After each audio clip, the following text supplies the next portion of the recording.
Hi everyone, welcome back. If you're seeking calm, deep rest, and peaceful sleep, you're in the right place. Let's begin.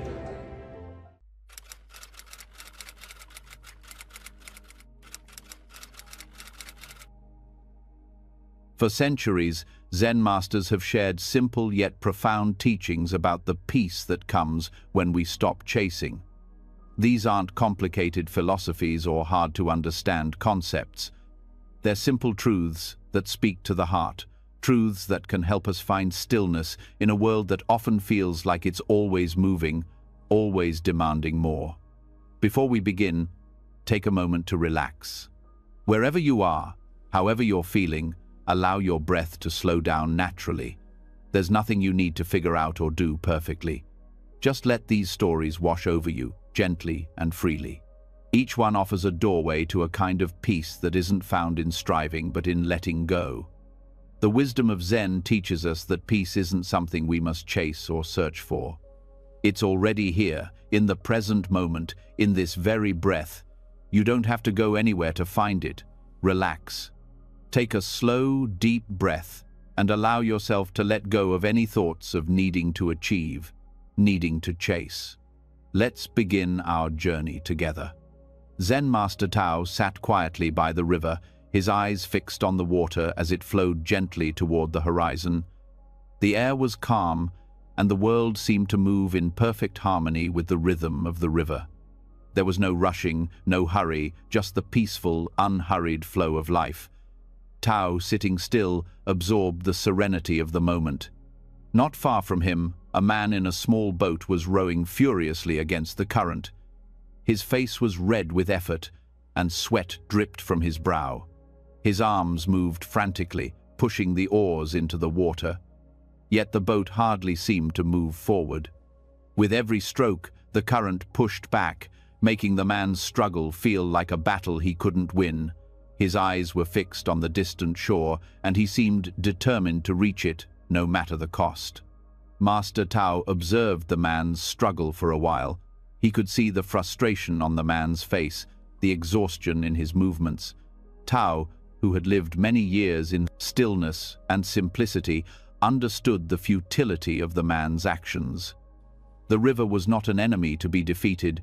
It was simply flowing, as it always did. Tao remained quiet, watching, knowing that soon the man would begin to notice what he could not yet see. After some time, Tao stood up from his spot and approached the man, his steps quiet and measured. The man, caught up in his efforts, did not notice the master's approach until Tao spoke.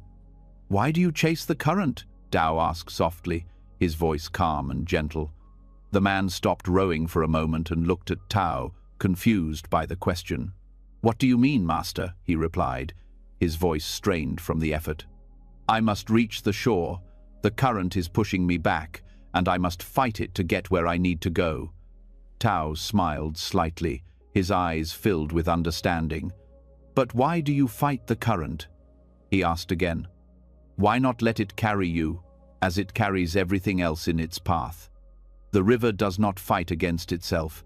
It moves with ease, and you, too, can move with it." The man's brow furrowed, his confusion growing. "But if I don't fight it, I'll never reach the shore," he said, still gripping the oars tightly, unwilling to let go of his struggle. "I have to try harder. I have to make it happen." Tao's gaze softened, and he knelt down beside the man, his voice steady and peaceful. "The moment you stop fighting the current," he said gently, "you will find yourself on the shore without struggle." The man looked at Tao, his mind racing, trying to make sense of the words. "But if I stop, I'll be carried away. I'll never get to where I need to go," he said, still clinging to the idea that effort was the only way to reach his goal. Tao simply smiled, his voice calm as he spoke once more. "The current does not wish to carry you away," he said. "It is not your enemy. It is simply the way of the river.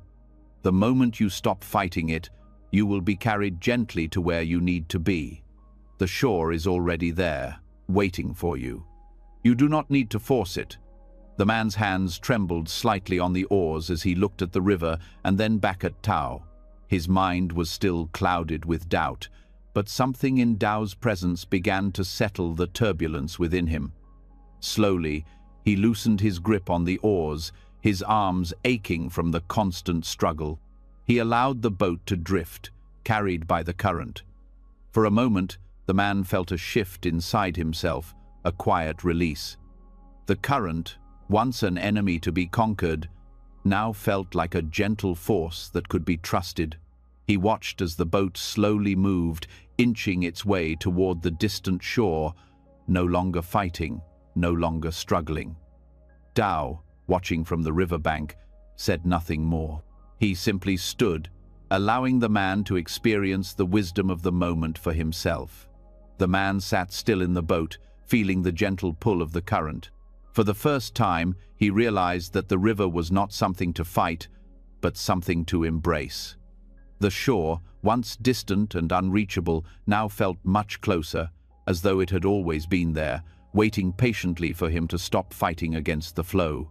As the boat continued to drift with the current, the man felt a sense of calm wash over him. The tension in his body began to melt away, and he realized that the struggle had been in his mind, not in the river. The shore would come, just as the river would continue to flow, whether he fought against it or not. Eventually, the boat reached the shore, and the man stepped out, his heart light and filled with a newfound understanding. He turned to Tao, who was still standing by the riverbank, watching with a serene expression. "Master," the man said, his voice filled with gratitude, "I understand now. I have been fighting against something that was never my enemy. I see that the current was not trying to keep me away from the shore. It was only when I stopped struggling that I was able to reach it." Tao nodded, his smile warm and kind. "The river flows, and it always will," he said. "When you stop fighting, when you stop struggling against what is, you will find that everything falls into place. The shore is never far away. It is always there, waiting for you. It is only our resistance that keeps us from reaching it." The man bowed deeply, his heart full of gratitude for the wisdom he had received. He had been chasing the current for so long, trying to control something that was beyond his control. Now, he understood that peace comes not from force, but from surrendering to the flow of life. The river, like life itself, would carry him to where he needed to be, but only when he stopped trying to fight against it. As he walked away from the river, the man felt lighter, freer. The lesson he had learned that day would stay with him forever. The more he struggled, the more distant the shore had seemed. But when he let go, when he stopped chasing, he had found that life flowed effortlessly toward him. From that day forward, the man no longer fought against the current of life. He learned to trust in the flow, to let go of his need for control, and to move with the rhythm of the world around him. The shore was never far. It had always been there. And the moment he stopped struggling, he had arrived. Zen student Sato had spent many years seeking enlightenment, moving from one teacher to the next, hoping that each would hold the key to the peace he longed for.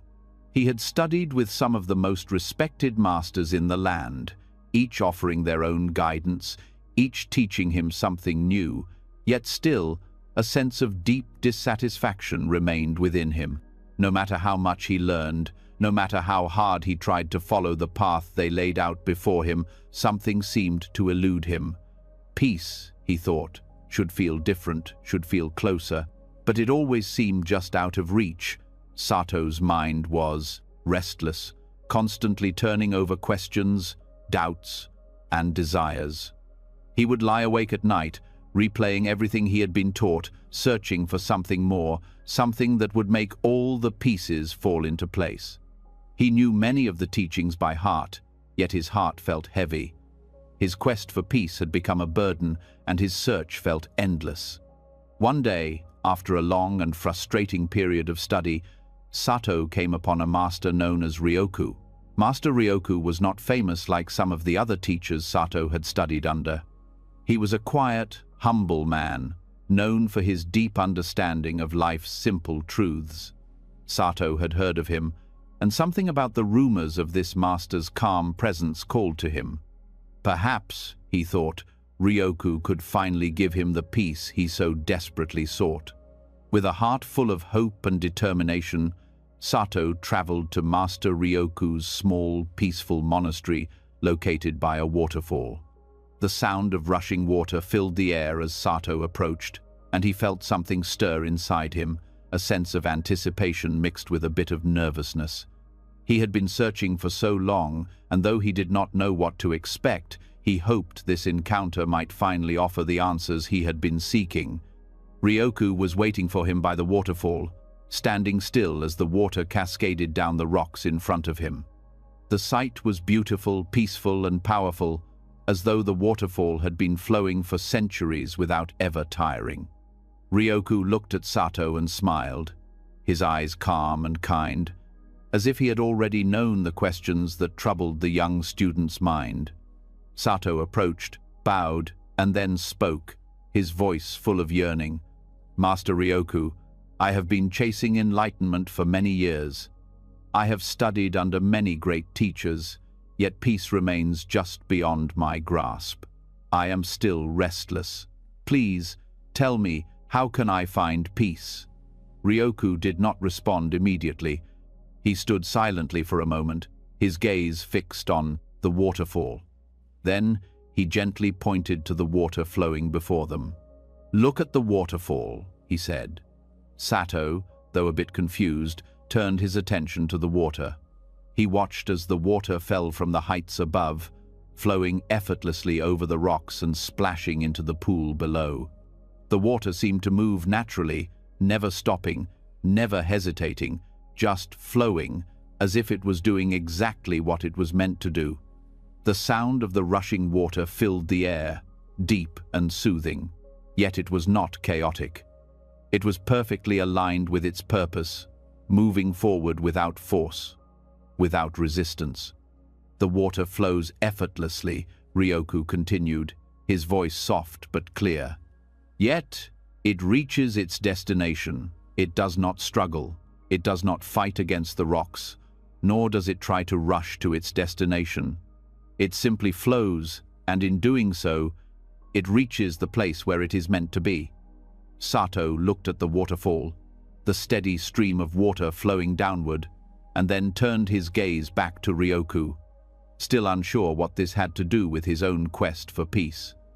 "But Master, the water is moving. It has a direction. It is going somewhere. How can that be effortless?" Ryoku smiled, a knowing smile.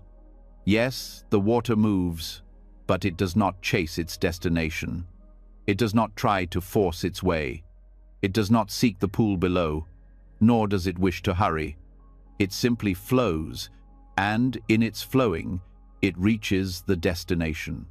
The water does not chase, it lets itself be carried." Sato felt something stir inside him, a feeling of recognition, but it was still unclear. "So, you are saying that I should stop chasing enlightenment?" Ryoku nodded, his eyes full of understanding. "Yes, Sato. You have been chasing peace, chasing enlightenment, but in chasing it, you are not allowing it to come to you. Like the waterfall, you must stop trying to force things.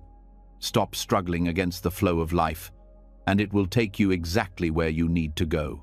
The moment you stop chasing, you will find peace waiting for you."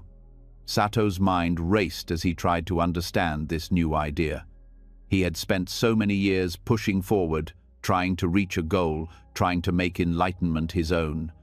He had worked so hard, so desperately, that it had become a source of frustration. But now, Ryoku's words made sense in a way that he couldn't explain. He realized that in his effort to achieve peace, he had only created more unrest. Perhaps peace was not something to be chased. Perhaps it was something to be allowed. Ryoku spoke again, his voice gentle and steady. "Do not mistake effort for struggle. The water flows with effort, but it is not a struggle. The key is to stop fighting, stop struggling against what is, and you will find that you are already where you need to be." Sato sat down by the edge of the waterfall, his heart racing. He had spent so much of his life chasing, striving, and fighting. He thought he needed to push harder to find peace, but now he saw that his very struggle was keeping it at a distance. The more he chased, the more elusive it became. He looked at the water again, its calm flow, the way it moved effortlessly over the rocks, never once pausing to question its direction. It simply was. It simply flowed, and in that flow it found its way. Sato felt a deep shift within him. The tension that had filled his body for years began to loosen. He closed his eyes and took a slow, deep breath. The world around him felt quieter now, softer. He could feel the cool air against his skin, the steady rhythm of the water, the gentle hum of life continuing without pause, without effort. He realized that peace, like the water, was already flowing through his life. He had been too busy chasing it to see that it had always been there, waiting for him to stop running after it. Master Ryoku, watching the change in Sato, said softly, "When you stop chasing, you will find that everything you seek is already here. You don't have to force it. You don't have to strive. Just flow." Sato looked up at his master, a sense of clarity settling in his chest. "But master, how do I stop chasing? How do I stop myself from constantly seeking?" Ryoku smiled. "The key is in the present moment. The water doesn't rush to the future. It is here in this moment, and it is at peace. You must do the same. Stop thinking of what you must do next, and simply be where you are. Allow yourself to flow with life without trying to control it." Sato felt a wave of peace wash over him as he sat by the waterfall, the sound of the water echoing in his mind. For the first time in years, he felt as if he could simply breathe, as if the weight of his search had lifted. He did not need to chase. He did not need to force. Everything would come in its own time, and he would be carried along just as the water flowed. Master Ryoku's voice was calm as he added one final thought. "The moment you stop chasing, you will find yourself exactly where you need to be. Peace is not something you must find. It is already within you, waiting to be recognized. Like the water, when you stop fighting against life, you will find that it is carrying you gently toward your destination." Sato sat in silence, absorbing the wisdom of his master's words. He could feel the truth of them in every part of his being. He had spent so much time trying to control his journey, trying to make peace happen, but now he understood that peace was not something to be chased. It was something to be allowed, something that flowed naturally when he stopped fighting against it. As he stood up to leave the waterfall, he felt lighter, as though a great burden had been lifted. He did not need to chase anymore. He simply needed to let go and allow the current of life to carry him forward. In the flow of life, he would find his peace. And so, Sato left Master Ryoku's monastery, his heart at ease. He had learned the most important lesson of all, that peace comes when we stop chasing and allow ourselves to flow with life, just as the water flows effortlessly toward its destination. Jun was a young monk, full of energy and determination. He had joined the monastery at an early age, eager to find the path to enlightenment. Every day, he followed the teachings of his masters with great diligence. He read the sacred texts, performed his meditation practices, and sought out wisdom from the monks around him. But despite all his efforts, Jun felt unsatisfied.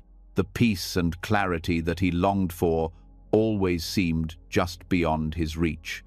The more he studied, the more restless he became.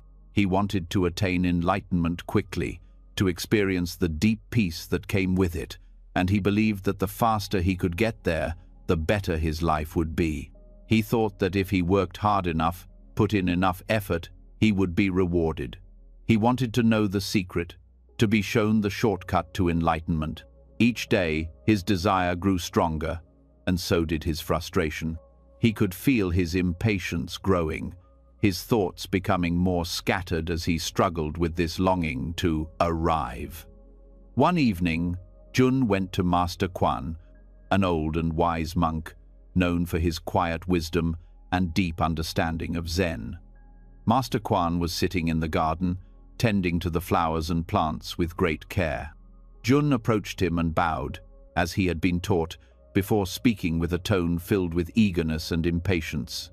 "Master Quan," Jun said, his voice filled with urgency, "how can I become enlightened? I have followed the practices, I have studied, I have meditated, but I still feel restless. What is the quickest way to enlightenment?" Master Quan looked up from his work with a calm, steady gaze.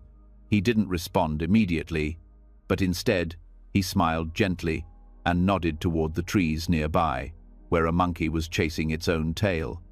The monkey, moving in circles, seemed determined, yet no matter how hard it tried, it could not catch the tail. It spun around and around, always chasing, but never quite reaching the prize. "Jun," Master Quan said softly, "have you ever watched a monkey chase its tail?" Jun paused and turned his gaze toward the monkey. He watched as the little creature continued its frantic spinning, moving faster and faster in its pursuit, but still unable to catch what it sought. The monkey's movements were wild and full of energy, but in the end, it was always just out of reach of the very thing it was chasing. "Yes, Master," Jun replied, nodding. "I've seen it many times. It never catches its tail." Master Quan smiled again, his expression calm and full of understanding. "The monkey never catches its tail, Jun, but when it stops chasing, the tail is there, waiting. Do you see?" Jun furrowed his brow, trying to make sense of what Master Quan was saying. He had always been taught that effort and striving were essential to reaching enlightenment. His desire to attain it quickly felt so strong, he couldn't understand how stopping could lead to finding what he sought. "Master," Jun said, still not fully grasping the point, "but if the monkey stops chasing, how does it get its tail? If it wants the tail, shouldn't it keep trying? Shouldn't it put in more effort?"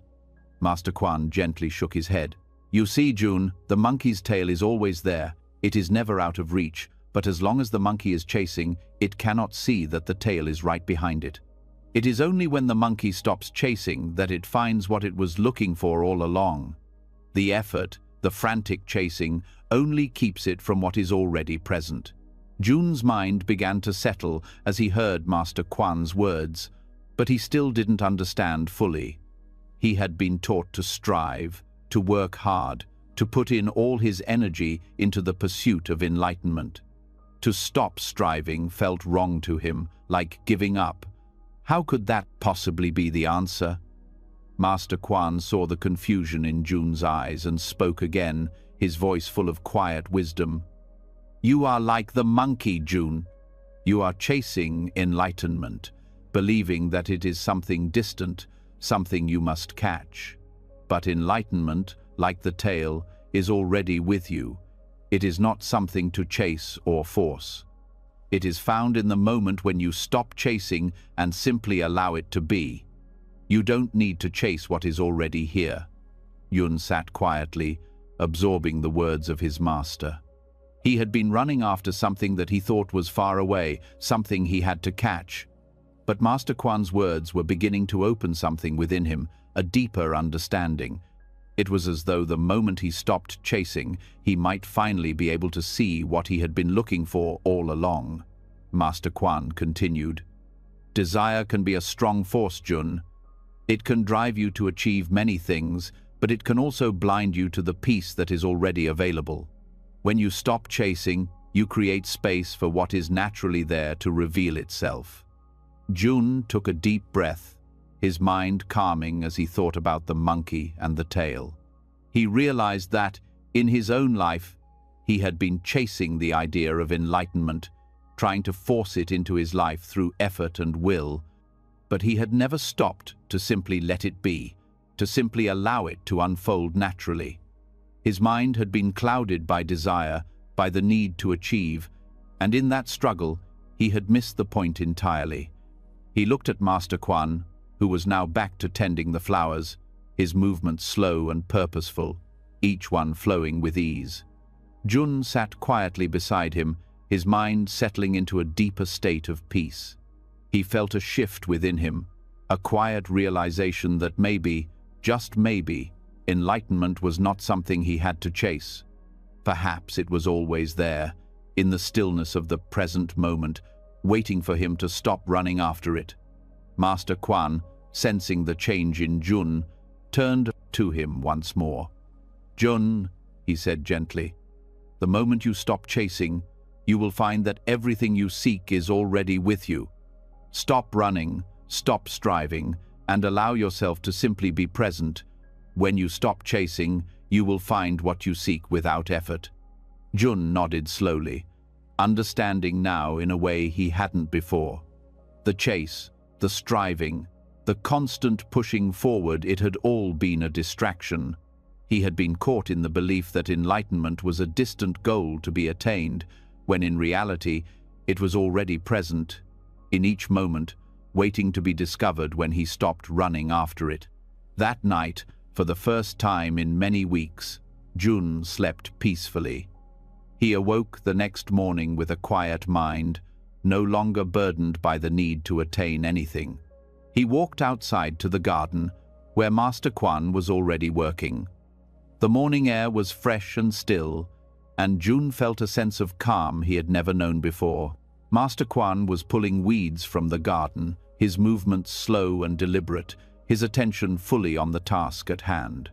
Jun joined him, silently, and began to help. As they worked together, Jun realized that each movement, each breath, each moment was enough.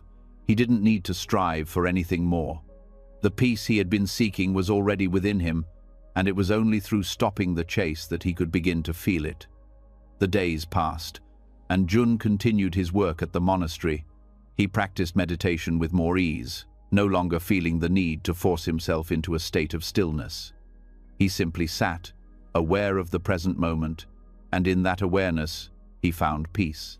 The desire to attain enlightenment quickly faded, replaced by a deep sense of gratitude for the simplicity of life. Years later, when people asked Jun about his path to enlightenment, he would smile and share the story of Master Quan and the monkey chasing its tail. "I spent many years chasing enlightenment," he would say.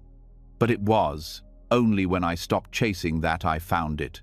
I learned that peace is not something to be attained. It is already here, waiting for us to stop running after it." And so, Jun's journey was no longer a struggle, but a gentle unfolding, like the natural flow of the water in a stream. He had learned that the more we chase something, the farther it moves away from us. But when we stop and allow ourselves to be, everything we seek is already there, waiting for us to notice. In this lesson, Jun learned that desire can drive us, but it can also blind us to what is already present. Peace and enlightenment are not distant goals. They are found in the stillness of the present moment, in the simple act of stopping, letting go, and allowing life to flow as it is. When we stop chasing, we find that everything we seek is already with us. Jen was an elder monk who had spent many years in meditation and contemplation. His life was simple, focused on the present moment, and free from the distractions that often entangle others. Jen's mind was like a calm lake, unruffled by the winds of desire, worry, or regret. He had learned over time that peace did not come from grasping for something in the future, nor from trying to hold on to something from the past. Peace, he had discovered, came from allowing things to be as they are, in their own time, without trying to control them. One autumn morning, Jen sat quietly beneath a large tree, deep in meditation. The sun was just beginning to rise, casting soft golden light through the branches.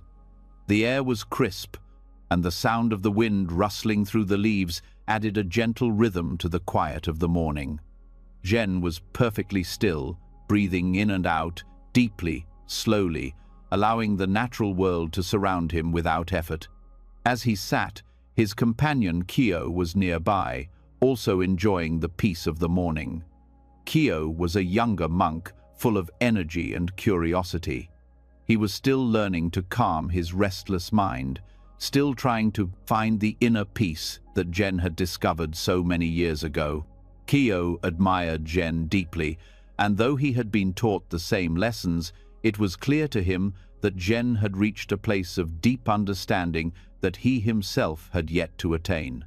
Suddenly, a leaf detached itself from one of the branches of the tree above them and began to fall toward the ground. The leaf fluttered gently in the air, twisting and turning with the wind, descending gracefully to the earth. It was a beautiful sight, and Jen watched it with a serene expression, completely at ease with its natural movement. There was no rush, no tension in the leaf's fall, just the quiet, effortless descent of something that was simply following its course. But Kyo, eager and restless as always, noticed the leaf as well. He saw it falling and, in a moment of excitement, quickly reached out to catch it. His hands moved swiftly, but despite his effort, the leaf continued to drift downward, eluding his grasp. Kyo lunged again, trying desperately to catch it before it touched the ground, but the leaf continued to float, just out of reach. His movements grew more frantic as he tried to predict the leaf's path, to catch it in mid-air before it could land. Jen, still seated in his meditation, watched this unfold with a soft chuckle. There was no need for words. The lesson was unfolding naturally before him. Kyo's struggle to catch the leaf mirrored the way many people live their lives, always reaching, always striving, always chasing after something just beyond their grasp. Jen, in his stillness, understood that there was no need to chase. Everything would come in its own time. Finally, after several more attempts, Kyo paused, his hands outstretched in the air, watching the leaf as it made its way down to the ground. It landed softly on the earth, without effort, without struggle. Kyo's chest rose and fell with the quick breaths of his exertion, but he could see now, in the leaf's gentle landing, a kind of truth. Jen looked at Kyo with kind eyes and said softly, "The leaf falls on its own, without effort. When you stop chasing things, they will come to you naturally." Kyo stood still for a moment, processing what Jen had said. He glanced at the leaf now resting peacefully on the ground, its journey complete. It had come down effortlessly, not in haste, but in its own time, as it was meant to. And yet, Kyo had tried so hard to catch it, to control its path, believing that his effort would make it his. He had not understood, until now, that the leaf would have come to him without his chasing. Zen continued, his voice calm and steady. "You see, Kyo, when you chase something, you make it harder to obtain.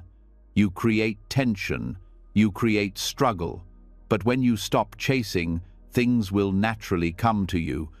They will find their way to you, in their own time, without effort." Kyo looked down at the leaf and then back at Jen, a deep sense of understanding beginning to take root in his heart. He realized that the leaf was a perfect example of how life works. The more he tried to control the world around him, the more it seemed to slip away. The more he grasped, the more elusive everything became. But in the stillness, in the letting go, things flowed naturally. Jen could see the shift in Kyo's awareness. The young monk's eyes had softened, and his posture had relaxed. He had seen how his frantic efforts had made the situation more difficult, and he understood now that there was a gentler way to live, a way that did not require force or struggle. "The leaf didn't need to be caught," Jen said gently. "It was already on its way. It had its own path to follow, its own time to fall. The same is true for everything in life. When we stop trying to control the outcome, when we let go of our desire to make things happen, we allow life to unfold naturally. We allow things to come to us without struggle." Kyo sat down beside Jen, feeling the weight of his master's words sink into his heart.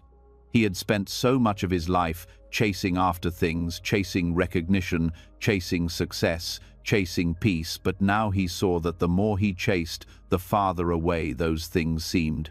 It was only in letting go, in stopping the chase, that he could truly find what he was looking for. For the rest of the morning, Kyo and Jen sat in quiet meditation, the sounds of the world around them blending with the stillness in their hearts. The breeze continued to rustle through the leaves, the sun climbed higher in the sky, and the world moved as it always did, without effort, without hurry. As Kyo sat there, he realized something profound. Peace could not be chased. It was not a goal to be reached, not a prize to be obtained. Peace was a state of being, a state that could only be found in the present moment, when he stopped trying to control it, when he stopped reaching for it. Peace, like the leaf, came naturally when he allowed it to. The next day, as Kyo went about his tasks, he found himself noticing the subtle ways in which he had been chasing things. He noticed how often he reached for things, trying to force outcomes, trying to make things happen according to his own will. He realized that in his efforts to control, he had created tension in his life. But now, with the wisdom of the leaf in his heart, Kyo decided to stop chasing. He would let go and allow things to come to him naturally. Over time, Kyo's life began to change. He found that when he stopped chasing success, success came to him in unexpected ways. When he stopped chasing approval, he found that others began to respect him for who he truly was. And most importantly, when he stopped chasing peace, he found it within himself, resting in the stillness of his heart. One evening, as the sun set and the day came to a close, Kyo found himself sitting in the same spot where the leaf had fallen so many days before. He smiled to himself, remembering the lesson Jen had taught him. He had stopped chasing, and in doing so, he had found everything he had been looking for. Jen came and sat beside him, as he always did, and the two monks sat in quiet togetherness, watching the day turn into night. The world continued to move around them, but for the first time, Kyo felt at peace with it all. He did not need to chase the world anymore. He only needed to be present with it. As they sat, Jen spoke once more, his voice as calm as the night air. Life will always come to you, Kyo, when you stop chasing. Everything you need is already here, already within you. You need only stop running after it and allow it to come in its own time. Kyo nodded, his heart full of gratitude.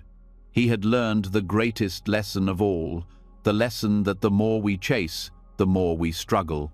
But when we stop, when we let go of our need to control, we find that everything comes to us, effortlessly, naturally, just as it is meant to. And in that moment, as Kyo sat beside Jen, he understood that life, like the falling leaf, would always find its way to him. All he needed to do was let it fall, without trying to catch it, and trust that it would land exactly where it was meant to. From that day forward, Kyo's life was lighter.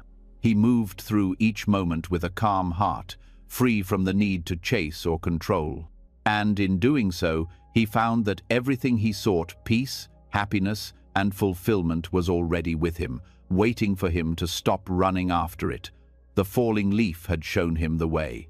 Haru was a farmer who worked from dawn until dusk, day after day, on the land that had been passed down through his family for generations. He was a man of simple needs but great determination. He believed that the harder he worked, the more he would receive in return. His hands were calloused from years of toil, his back aching from long hours spent bent over his fields. He never stopped, never took a break, always pushing himself, always striving to make the land yield more. Every morning, Haru would rise before the sun, gather his tools, and head to the fields. He would toil from the first light of day until the last rays of the sun faded into the horizon. He plowed the soil, planted the seeds, watered the crops, and tended to them with the same unyielding effort. He believed that his work was the only way to ensure a good harvest. In his mind, the more effort he put into his labor, the greater the reward would be. But despite his tireless work, Haru's life was always a struggle. His crops were not always as plentiful as he had hoped, and the seasons often seemed to turn against him. There were times when the rains would not come, or the harvest would be smaller than expected. Yet, Haru never rested. He believed that the key to success was more labor, more effort. Every day, he pushed himself harder, believing that if he worked just a little longer, the harvest would come and his life would improve. One day, as Haru was working in the field, drenched in sweat, pulling weeds from around his crops, he noticed a Zen master passing by. The master was an older man, dressed in simple robes, walking slowly along the path that ran alongside Haru's fields. The Zen master stopped for a moment and watched Haru, his eyes observing the man's movements with quiet attention. Haru, noticing the master, wiped the sweat from his brow and greeted him. "Good day, master," Haru said, pausing for a moment in his work. The Zen master nodded politely, then observed Haru's labor. "You are chasing the harvest with your sweat," he said, his voice calm and measured. "But you cannot force the seasons. When you let go of your expectations, the harvest will come when it is ready." Haru looked up at the master, his face confused. "I do not understand, master," Haru replied. "I work hard every day, tending to my fields. I put in all my effort because I believe that the harvest depends on my toil. If I do not work hard, I will have nothing." The Zen master smiled gently and gestured toward the fields. "You are right to tend to your crops, but you cannot force them to grow faster than they are ready to. You cannot make the rain fall by your will, nor can you make the sun shine longer.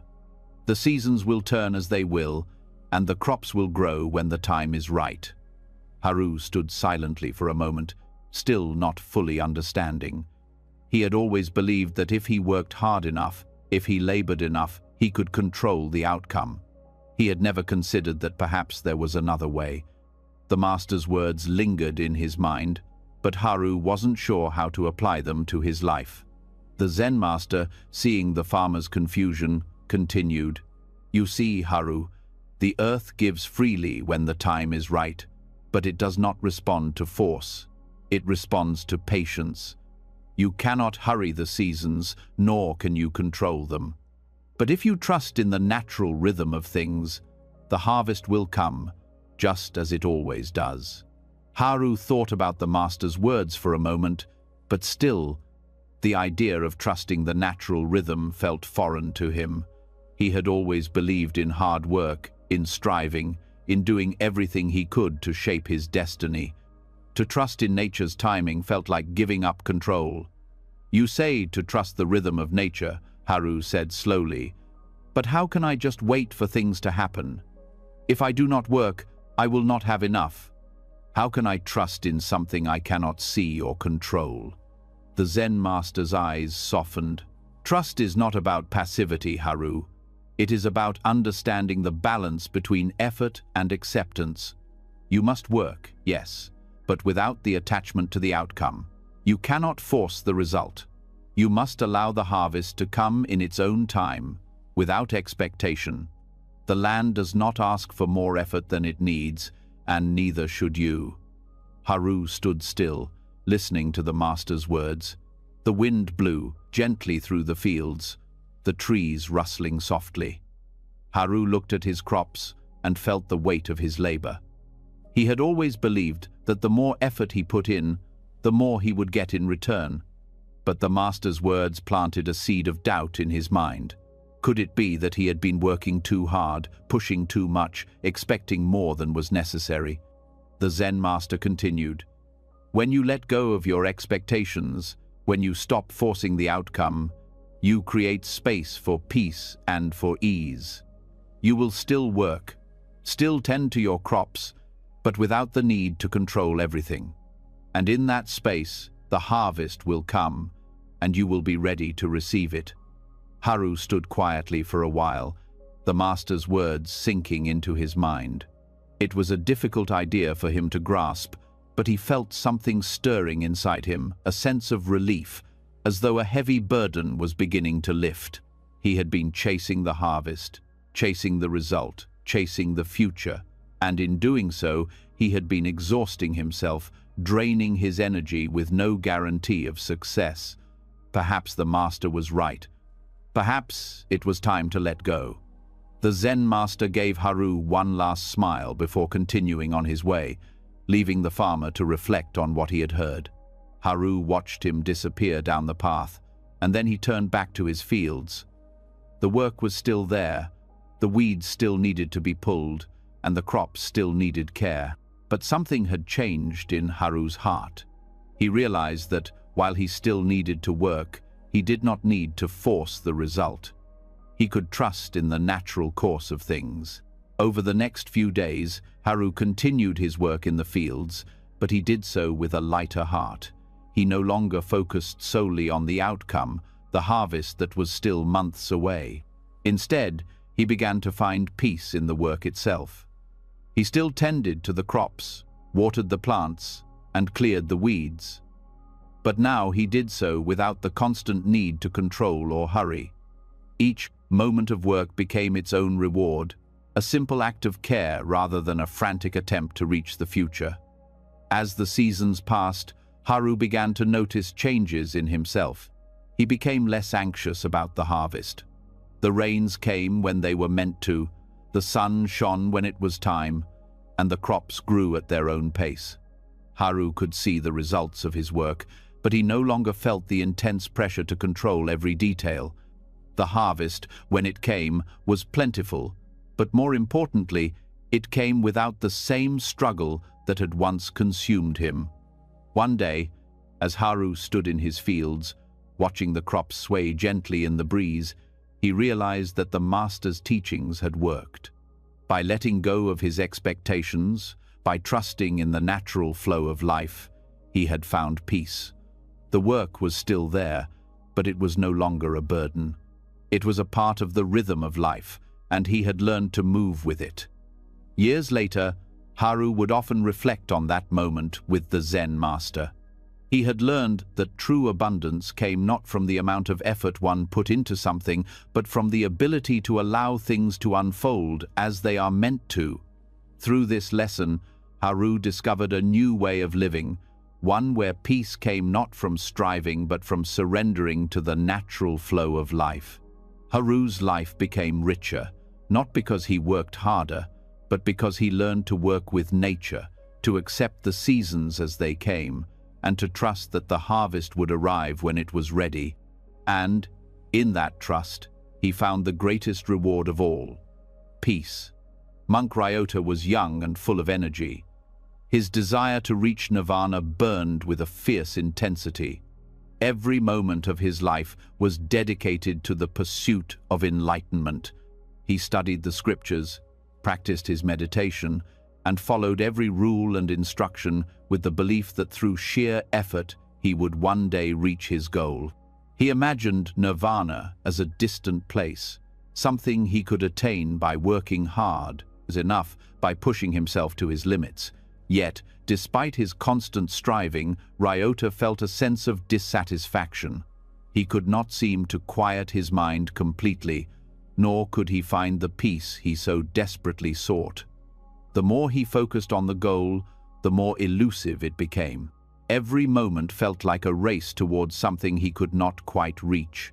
There was no peace, no stillness, only a constant drive for the next achievement, the next step, the next moment. One morning, after a particularly long and exhausting meditation session, Ryota went for a walk in the temple's garden to clear his mind. He was still restless, his mind full of thoughts and desires for enlightenment, but he hoped the fresh air and quiet surroundings would help him find some calm. As he walked through the garden, his eyes were drawn to Master Daichi, an older monk who had lived in the temple for many years. Daichi was strolling slowly through the garden, his hands folded in front of him, his steps deliberate and measured. He seemed to be enjoying the simple act of walking, fully present in each step, without hurry or concern. The sun shone gently on his face, and the air was calm, but Ryota could not help but notice how slowly Daichi moved, almost as if there was no rush at all. Ryota, unable to hold back his curiosity, approached the older monk. "Master," he asked, "why do you move so slowly? You must know that time is precious, and yet you walk as if you have all the time in the world. Shouldn't we be rushing toward enlightenment? Shouldn't we be working faster, meditating more, striving harder to reach nirvana?" Daichi smiled, his eyes twinkling with wisdom. He looked at Ryota for a long moment before responding. "I am not rushing toward nirvana, my young friend," Daichi said slowly. "I am already here, in this moment. The moment you stop rushing, you'll discover that everything you seek is already here." Ryota was taken aback by the simplicity of Daichi's words. He had always thought that enlightenment was something distant, something to be reached by hard work and dedication. He had always believed that he had to move faster, push harder, achieve more in order to reach nirvana. But Daichi's words stirred something in his heart, something he couldn't quite explain. "Master, I don't understand," Ryota said, his voice filled with confusion. "How can we already be in nirvana? How can we be already where we need to be? Isn't enlightenment something we must reach, something we must strive for?" Daichi's smile deepened, and he nodded. "Yes, you must strive," he said. "But your striving should not be filled with impatience or hurry. Nirvana is not a place to reach. It is a state of being. It is not something distant, something you must work toward. It is here, in this moment, right now. The moment you stop rushing, you will see that everything you need is already within you." Ryota's mind raced as he tried to understand. He had spent so many years chasing after something he believed was far off in the future. He had always believed that enlightenment would come if he worked hard enough, meditated enough, and followed the path precisely. But Daichi's words made him question everything. Could it be that the answer was not in striving, not in rushing, but in simply being? Master Daichi continued, "You see, Ryota, when you rush towards something, you create tension. You create a sense of lack, as if something is missing. But in truth, everything is already here. The moment you stop rushing, you will find peace, because you will no longer be searching for something outside of yourself. You will simply be, and in that being, everything will unfold naturally." Ryota felt a shift within himself, a quiet moment of understanding. He had always felt that his striving was necessary, that his relentless desire for enlightenment was what would bring him peace. But now he saw that his constant rush towards something he thought was ahead of him was what kept him from the peace that was already within him. "Master," Ryota said, his voice soft, "how do I stop rushing? How do I let go of my need to strive?" Daichi smiled again and said, "You stop rushing by becoming present. Right now, this moment is all there is. When you are fully present, when you stop thinking about the past or the future, you will discover that everything you need is already here. You don't need to go anywhere or do anything to find peace. It is already with you in the present moment." Ryota felt a deep sense of relief wash over him as he listened to Daichi's words. For so long, he had believed that peace was something he had to chase, something he had to attain by working harder and faster. But now, he understood that peace was not something to be found in the future. It was right here, in the present moment, waiting for him to stop chasing it. For the rest of the day, Ryota tried to practice what Daichi had taught him. He focused on the present moment, on each breath, on each step, and slowly, the tension in his body began to ease. He no longer felt the urgency to reach nirvana. Instead, he allowed himself to simply be, to experience the world around him without the need to chase it. As he walked through the garden that evening, he noticed the colors of the flowers more vividly. He heard the sound of the birds in the trees and felt the soft breeze on his skin. There was no need to hurry, no need to push forward. Everything was already here, just as it was meant to be. In the following weeks, Ryota continued to practice being present. His meditation became more peaceful, his mind quieter, and his heart lighter. The more he let go of the need to strive, the more he felt a deep sense of peace growing within him. He still worked hard, still followed the teachings of the monastery, but now his efforts were no longer driven by the need to reach an unattainable goal. Instead, he worked from a place of acceptance, of being, knowing that everything would unfold in its own time. One evening, Ryota sat by the same garden where he had first spoken with Master Daichi. He looked up at the sky and felt a deep sense of gratitude. The stars were beginning to appear, and the moon cast a soft glow on the ground. Ryota closed his eyes and took a deep breath, feeling the peace of the present moment fill him completely.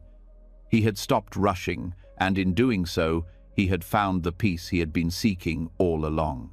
Master Daichi appeared beside him, sitting down quietly in the grass. He looked at Ryota with a knowing smile. "How does it feel to be here, in this moment, without rushing?" he asked. Ryota opened his eyes and looked at his master. "It feels peaceful, Master," he said, his voice calm. "I understand now. Nirvana is not something I need to chase. It is already here, in this moment, in the stillness." Daichi nodded. "Yes, Ryota.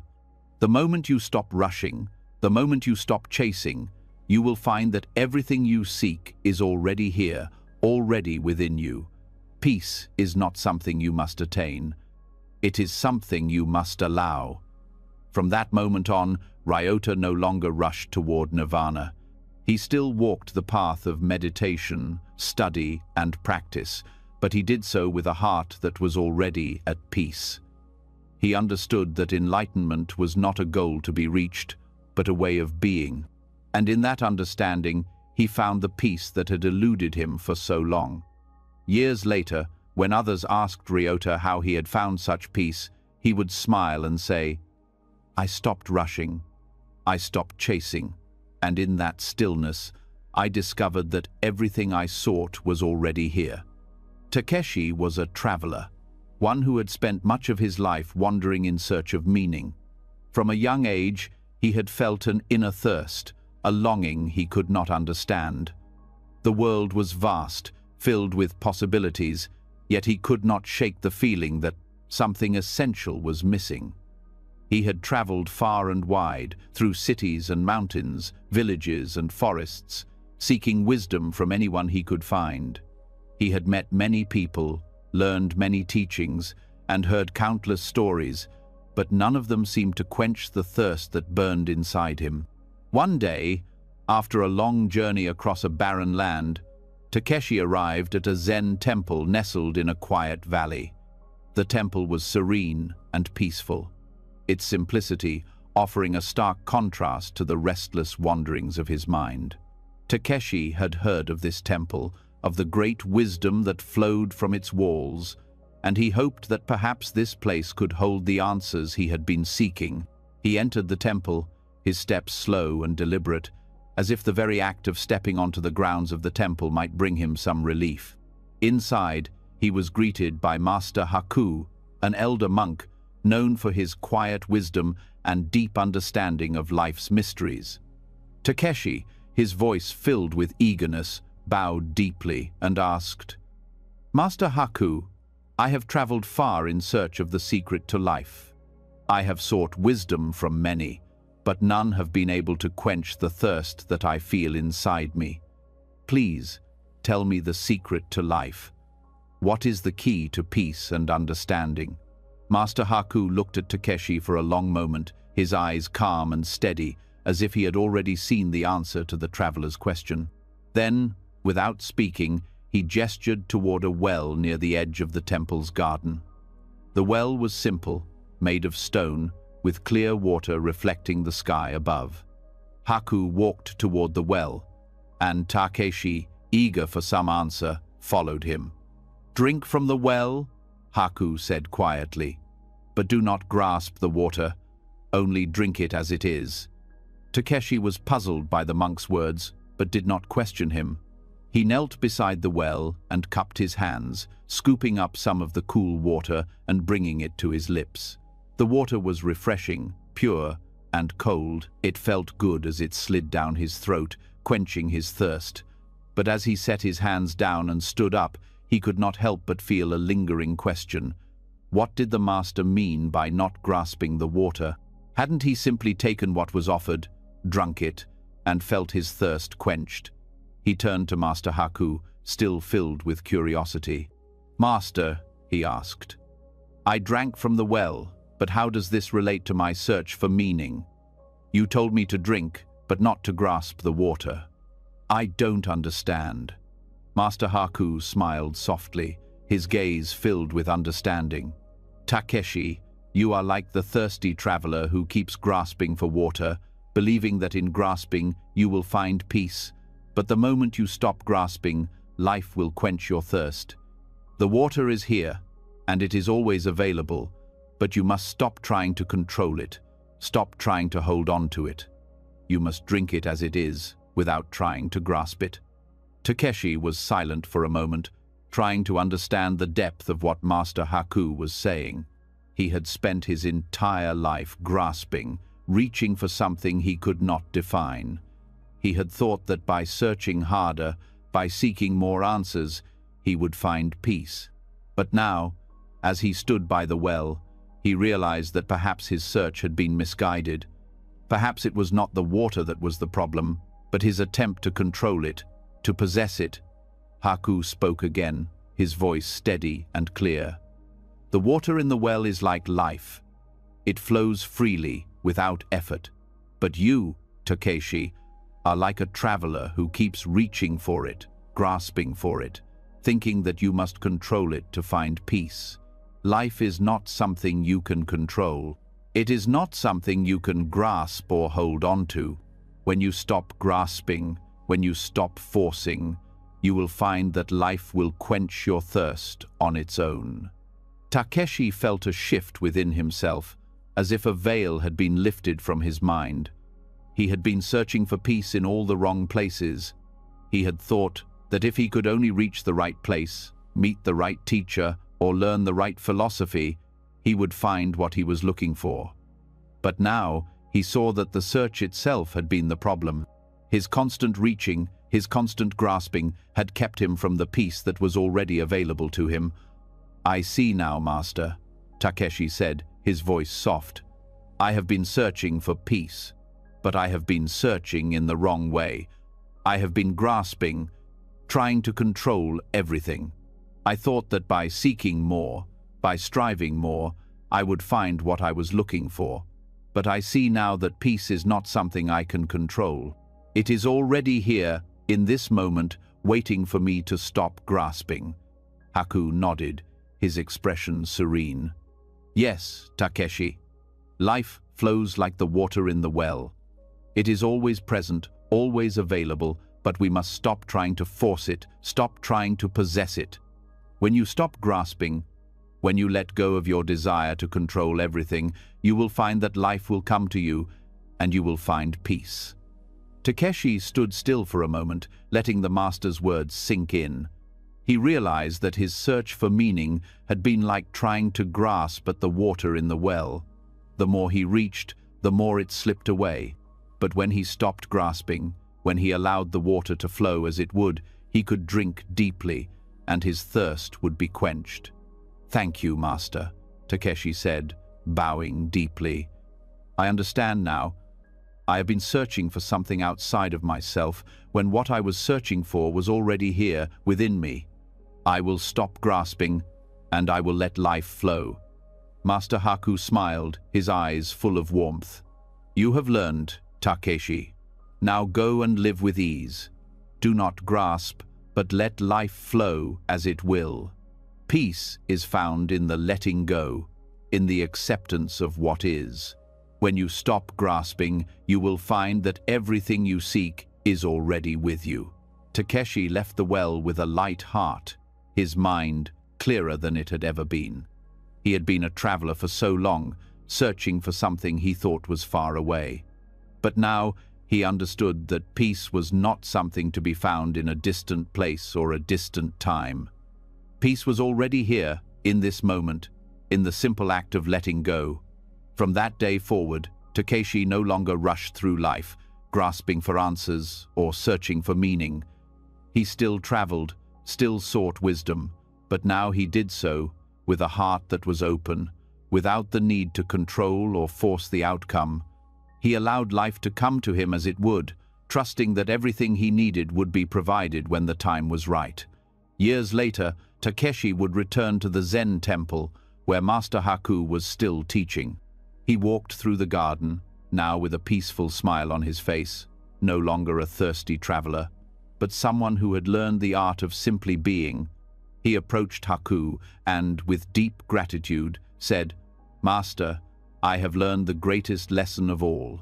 I stopped grasping, and in that letting go, I found everything I had been searching for. Peace was always here." Master Haku nodded, a knowing smile on his face. "Yes, Takeshi, the water is always in the well, waiting to quench your thirst. You need only stop grasping, and it will come to you."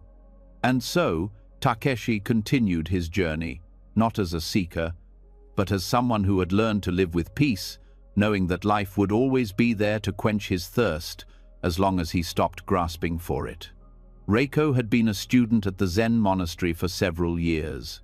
She was diligent in her practice, spending hours each day meditating, studying the teachings of the Buddha, and performing her duties with care. Yet, despite her commitment, Reiko felt a sense of unrest that she could not shake. The world around her seemed chaotic, constantly filled with noise, distractions, and endless demands. No matter how hard she worked to find peace, the world outside seemed to pull her in every direction. One afternoon, after a particularly difficult day, Reiko approached Master Nori, a wise and patient monk who had been her teacher since she arrived at the temple. She had come to admire him for his deep understanding and calm presence. There was something about the way he moved through the world that seemed effortless, as if he were not affected by the turbulence of life. Reiko had often wondered how he remained so peaceful despite the challenges of the world. "Master," she began, her voice filled with the frustration she had been carrying for weeks, "how can I remain peaceful in this chaotic world? I try to meditate, I follow the teachings, but I cannot seem to quiet my mind. The world is so loud, so full of distractions. How do I find peace when everything around me is in constant turmoil?" Master Nori listened carefully, nodding in understanding. He did not answer right away, as he often took his time before speaking, allowing the right words to emerge naturally. After a moment, he rose from his seat and motioned for Reiko to follow him. They walked together toward the small pond that sat at the edge of the temple's garden. The sun was beginning to set, casting a warm golden light across the water, and the sounds of the day were starting to fade into the evening stillness. As they reached the edge of the pond, Master Nori pointed to a lotus flower that was blooming in the water. The flower was beautiful, its petals soft and delicate, standing out against the dark surface of the pond. Despite the water being murky, with bits of mud and leaves floating around it, the lotus stood tall and pure, untouched by the surrounding mess. "Reiko," Master Nori said, his voice calm and steady, "do you see this lotus flower? It grows in the muddy waters, yet it remains untouched by the mud. It does not struggle against the murkiness, nor does it try to escape the water. It simply blooms where it is, in the midst of the chaos." Reiko stared at the lotus, seeing how it seemed so peaceful and graceful, despite the conditions around it. She could not understand how it could remain so pure in such a muddy environment. "But Master," Reiko said, "the lotus grows in mud. How can it remain untouched? Doesn't the mud affect it? Doesn't it get dirty or trapped in the mess?" Master Nori smiled gently and looked at Reiko with understanding. "The lotus does not resist the mud, Reiko. It does not try to escape it or fight against it. It grows in the mud, but it does not let the mud define it. The mud is simply the environment in which the lotus grows. It does not allow the chaos of the water to affect its beauty. It blooms naturally, without struggle. Reiko's mind was racing as she tried to understand the deeper meaning of what Master Nori was saying. So, you are saying that I should not try to escape the chaos of the world? I should not try to fight against it? Master Nori nodded. Exactly. The world is full of noise, distractions, and struggles. You cannot control what happens around you, just as the lotus cannot control the mud in the water. But you can choose how to respond. The key is to let go of your attachment to outcomes. When you stop trying to change the world, to make it something other than what it is, you will find peace. Reiko stood in silence, watching the lotus bloom in the murky water. The idea was difficult to grasp, but something about it resonated deeply with her. For so long, she had been fighting against the chaos of the world. She had been trying to find peace by changing everything around her, by making everything perfect. But now she realized that the world would never be perfect, and that peace could not come from controlling external circumstances. The lotus does not fight the mud, Master Nori continued. It simply grows where it is, without attachment to the conditions around it. It blooms because it is true to its nature. In the same way, you must be true to your own nature. Do not try to escape the world or change it. Simply let go of your attachment to how you think things should be, and you will find that peace flows naturally. Reiko felt a sense of clarity begin to wash over her. She had been trying so hard to find peace by changing her circumstances, by making everything in her life perfect. She thought that if she could just make the world calm, she would feel at ease. But now she understood that peace was not something that could be forced or controlled. It was something that came from within when she stopped trying to fight against the world. She looked at Master Nori, her eyes filled with a new understanding. "So, Master," she said softly, "I must stop struggling against the world. I must stop trying to control everything and simply be present, just like the lotus. Is that the key to peace?" Master Nori nodded, his face serene.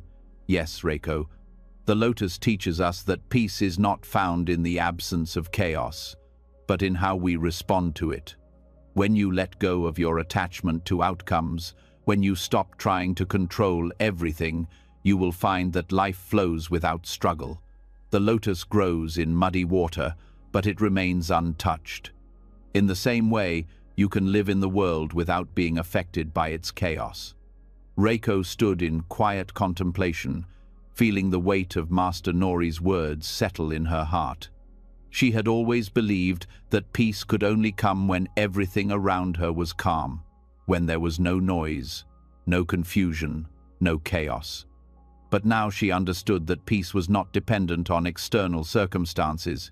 It was something that could be found within, in the way she responded to the world. As they stood by the pond, the last rays of the sun dipped below the horizon and the garden grew quiet. Reiko felt a deep sense of calm wash over her, as if a heavy burden had been lifted from her shoulders. She realized that the peace she had been searching for was already within her, waiting for her to stop struggling and to simply allow it to emerge. "Thank you, Master," Reiko said, bowing deeply. "I see now that I do not need to fight against the world to find peace.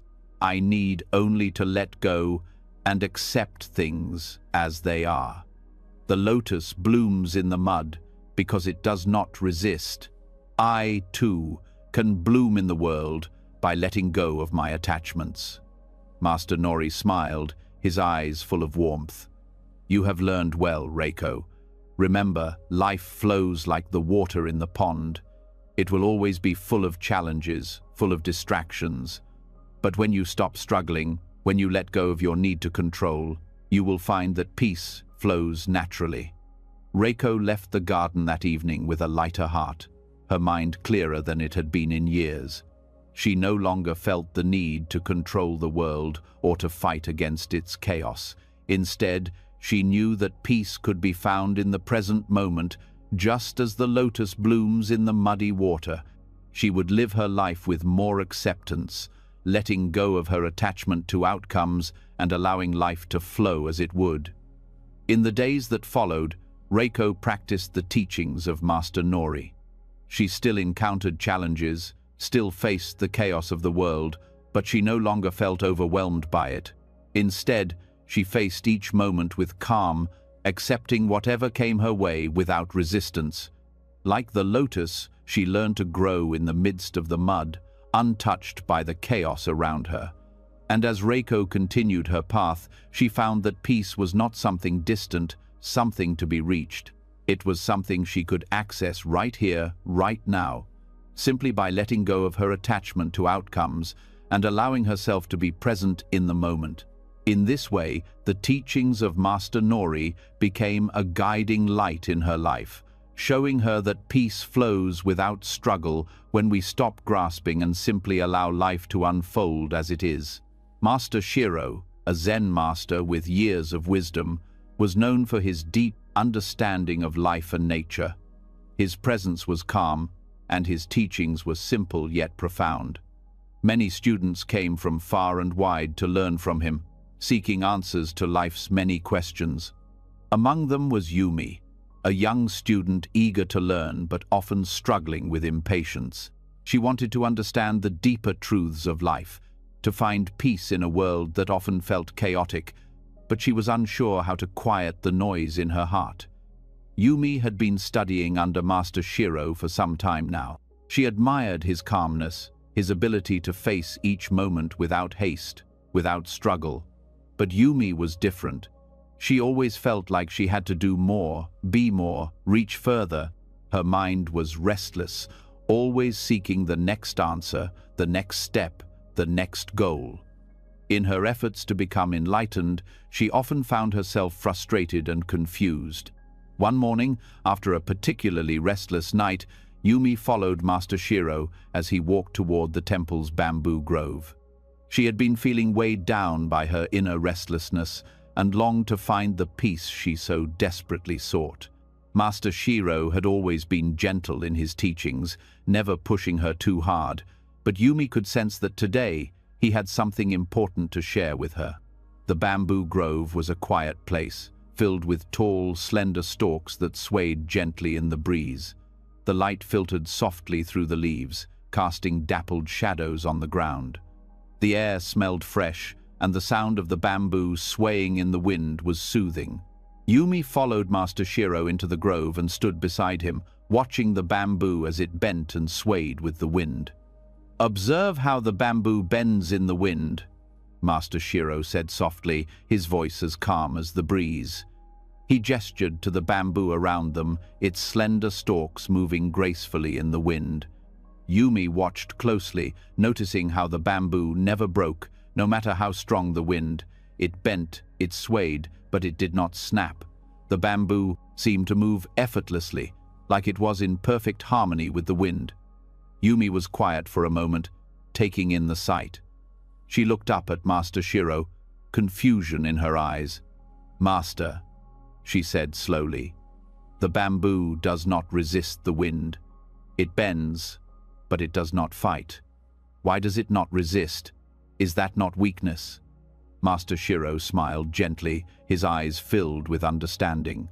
"No, Yumi," he said, "it is not weakness. The bamboo does not resist because it knows that resistance only brings suffering. It allows the wind to move it, and in doing so, it remains whole. If the bamboo resisted the wind, it would break. But by bending with the wind, it flows with life, not against it." Yumi looked at the bamboo again, watching it bend gracefully in the breeze. She had never thought about it that way. "So, you are saying that when life pushes us, we should bend instead of resisting?" Master Shiro nodded. "Yes, Yumi. Life will always bring winds, challenges, difficulties, and obstacles. But when you resist life's flow, When you try to fight against the winds, you only create more tension and suffering. Like the bamboo, when you stop resisting, you will bend with grace instead of breaking. You will move through life, not against it. Yumi stood still, absorbing the wisdom of her master's words. She thought about her own life, the constant striving, the constant effort to achieve, to overcome. She had always believed that strength meant pushing through, fighting against obstacles, and controlling everything around her. But now, standing in the bamboo grove, she began to understand that true strength came from letting go, from allowing herself to bend and flow with the world around her. "Master," Yumi said after a pause, "but what if I let go and life becomes too overwhelming? What if I bend too much and lose myself in the process?" Master Shiro looked at her with gentle eyes, his voice calm and reassuring. "Bending does not mean losing yourself, Yumi. It means accepting the natural flow of life. When you bend, you do not break. You adapt. You remain true to yourself, but you do not force your will against the wind. The bamboo does not fight the wind, but it remains rooted in the earth. You, too, can remain rooted in your true nature, while allowing life to move through you." Yumi thought about this deeply.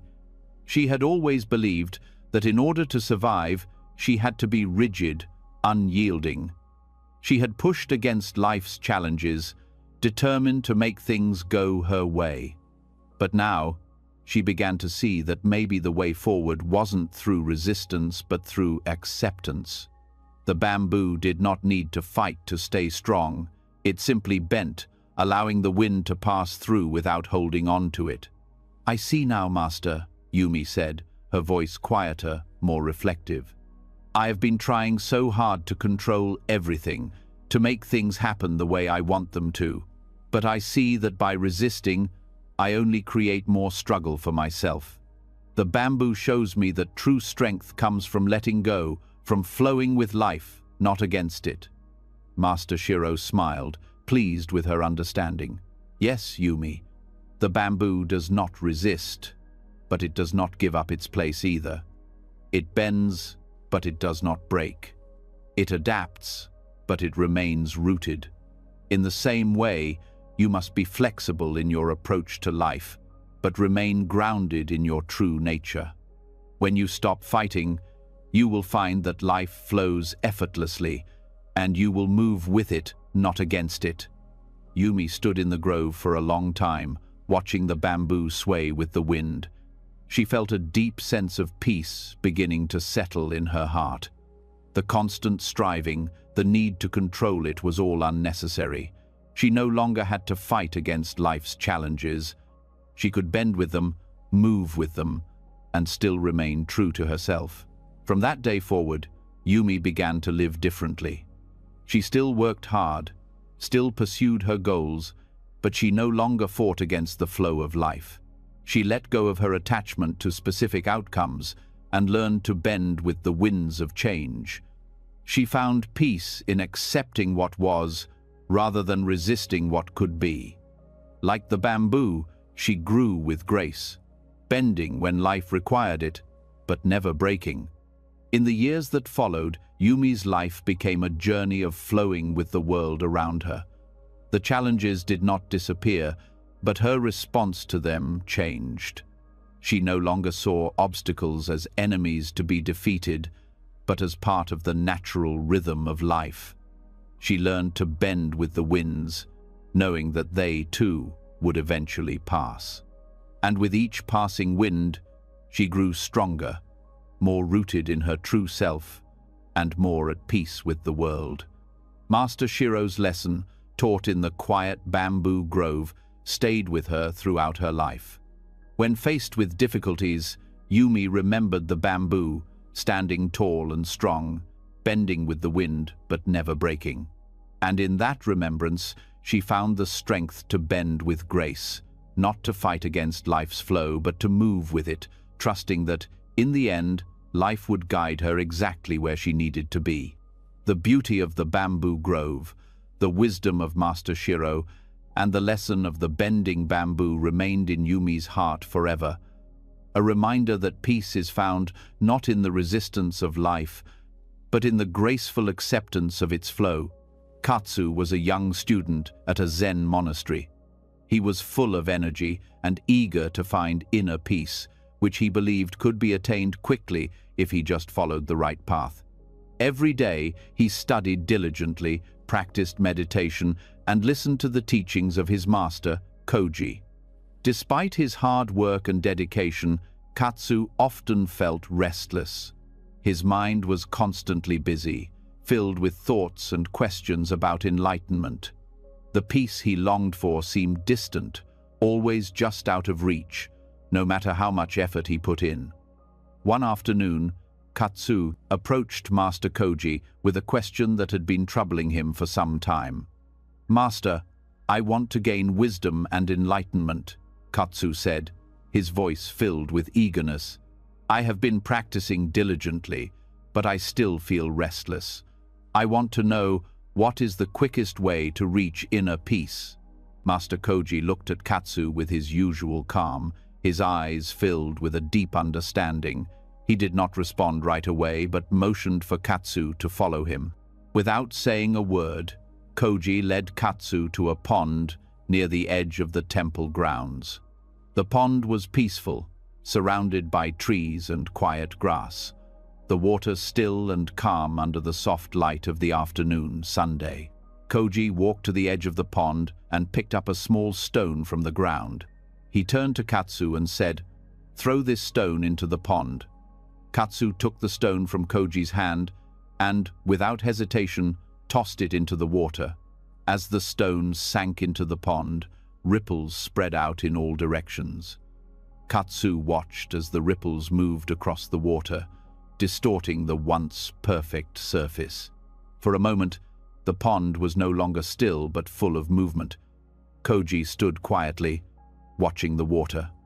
After some time, he turned to Katsu and asked, "What do you see?" Katsu looked at the pond, his mind still focused on the ripples. "I see ripples," he said. Koji nodded slowly. "Now," he said, "wait and watch until the pond becomes still again." Katsu stood in silence, watching the water, waiting for the ripples to settle.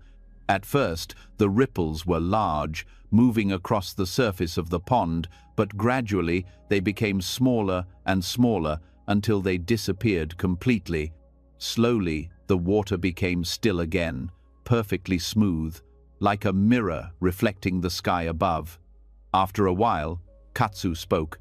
"The pond is still now," he said, observing the peaceful surface.